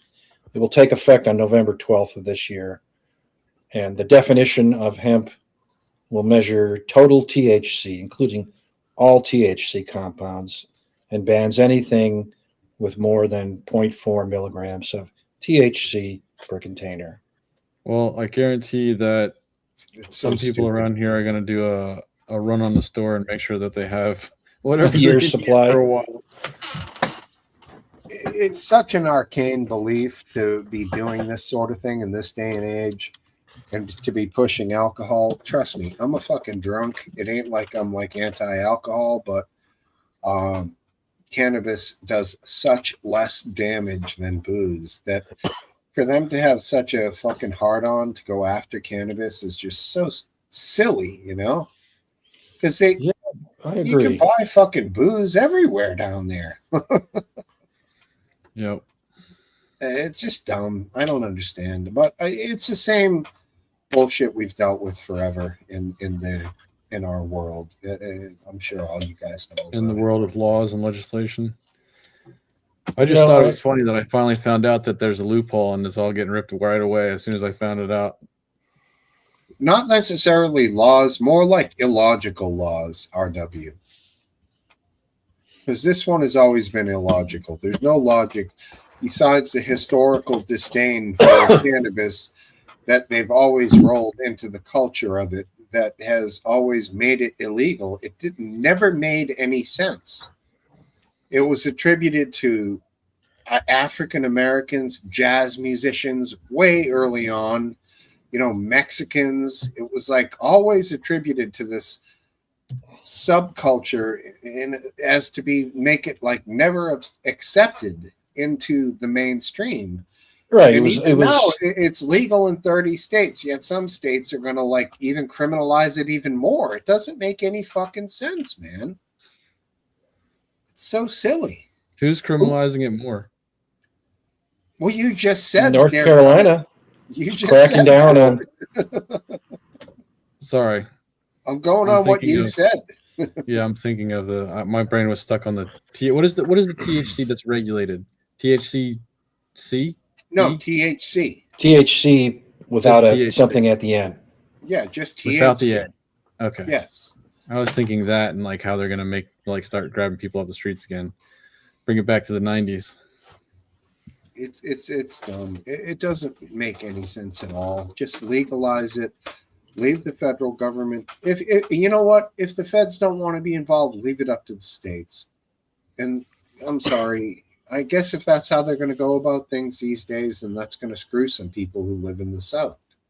Sadly. One of the things that's interesting is that at these hemp places, you can use a credit card. Mm-hmm. Whereas in Maryland, at the recreational places, you can only use cash. You can now use debit cards too, but no Okay. credit cards. That's brand new then. Yeah. But yeah, I thought that was interesting because you're allowed to, with the hemp setup, since it's such a loophole, they can do normal commerce because it's not a federal law, a federal Yes. whatever regulation. Well, they can also use the banking system without any having to go through weird hoops. They basically don't have to launder their cash like is done in the THC, And the they're legal making marijuana cash. industry.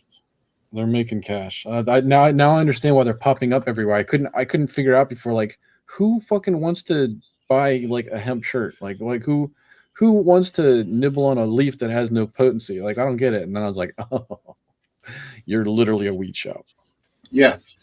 They are taking cannabis grown locally and selling it in a retail setting. And I mean, they're doing it completely legally, RW. Yeah. I certainly hope that chemistry whizzes will look into the new law and go through with a fine-tooth comb. And if there is a chemical loophole that that's there, then I hope they exploit it. Until they Well, patch that again too. Until they patch that again, right? Eventually, The better thing would be if just the government stopped worrying about it. It's a non-issue. It's stupid. They're creating the need for the illegal market by making it illegal. I'm all for making fucking fentanyl and heroin and coke and whatever else that's going to kill people illegal, but the fact that cannabis is somehow arbitrarily placed in categories that these things are is absolutely ridiculous. But you're still for regulating driving a vehicle and operating machinery and stuff like that, right? Or no? That has nothing to do with what I'm talking about.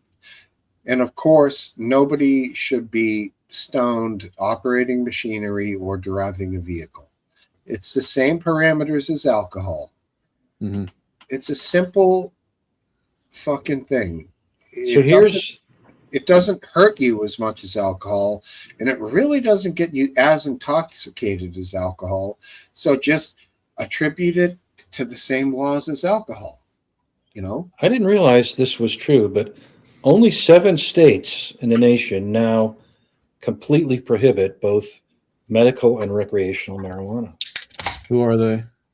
Well, I don't know, but North Carolina is one of them. Absolutely. And apparently over 70% of North Carolinians favor legalization. Yeah, no, we don't have representation down here, dude. That's different. It's different here. All right, I'm taking off, guys. I got pee. All right, All right. Hey, great talking to you, buddy. We'll see you guys. Yep, take care. Have a great week. All right. Oh, Aphid's gone. Where's the party going from here? Well, I wouldn't mind calling it a night. I really enjoyed the pub for the most part this time. It was good. Yeah. Yeah. No, it was a good quiet hangout session. It was good. And you even let on opportunity for screaming, and it was still pretty chill. Yeah, we survived that without too much pain. It was fine. All right, man. Thanks for doing the pub this week. All right, buddy. And you didn't tell us about your 4th of July. True. Not much to tell. I mean, we were down on the Cape, on the south side of the Cape. I'm up north of here in Massachusetts, like way north of the Cape. Not way north, but yeah. Let's just leave it at an ambiguous area. Right. Somewhere north of the Cape. So, like, up here, the fucking boat says like 64, 65. Down there, it said 84 degrees on the fucking fish finder. And we all went, like, anchored the boat and jumped in the water and shit. It was like almost like basically Florida water. It was incredible. How does that happen? Like heat waves. No, we were in a kind of a tidal estuary that probably keeps about 50 to 60% of the water on any tidal, like, in and out. So the water gets warmer in there. Like, it flows through, you get currents on the tides, but it holds some of that warmth because it's maybe no more than 7-8 feet deep. Big, huge area. You follow me? That sounds like a great place to explore for stuff. Oh, it was beautiful. We anchored the boat and we swam around for a good hour. And this is where the really rich people live. So I can't describe to you some of these houses. I mean, they are, Jesus Christ, dude. Like almost a football field wide, like a house that's 300 feet wide. It's unreal. But it was a beautiful time. Yeah, we cruise around. I'm not staying in one of those where I happen to be staying. We get to, unless I can sneak in quickly. We explore. Yeah, incredible. And what else did we do? We had aside from that, it was just summer fun, fireworks, grilling up scallops, and fucking swimming with the kids, and good old wholesome stuff. You know. It was great. Sounds great. Yeah, it was beautiful. All right, dude. You guys have a great week, and thank you again, Smoke Steve, and hopefully we'll see you next weekend. I think we will be on a run here. All right, great. We'll Take see care. you guys back here next Saturday. All right. Later. I See you, will. man. I'll try and start up the VC in Discord if you're still looking for a place to hang, but otherwise it'll probably be quiet night. All right, let's do it. I'll be over after I play a song. All right, bye. Bye. All right, let's find a decent tablature.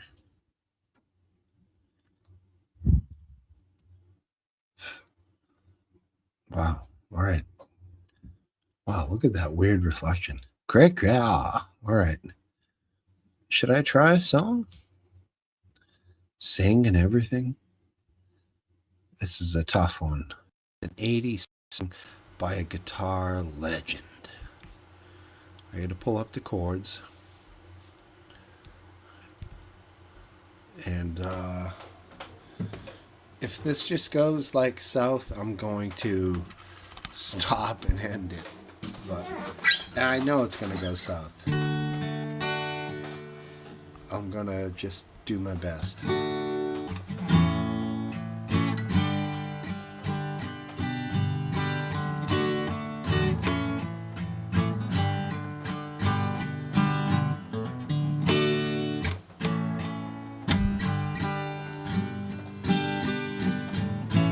Beg your pardon. Hello, darling. This is me you're talking to. Sit down and tell me about it. You don't have to shout it at me. Tell me what you want to do. Don't give me no alibis. No untrue stories to justify. Don't give me no alibis.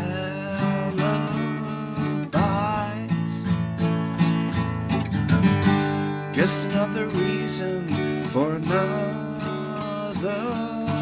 lie.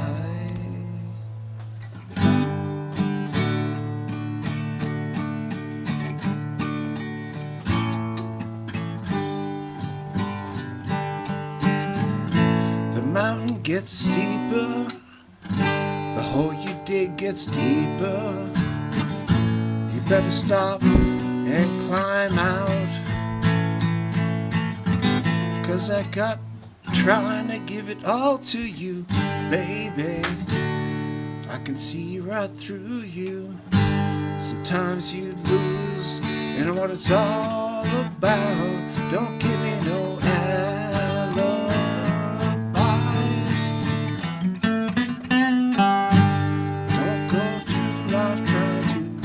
justify. Don't give me no alibis. Just another reason for another lie.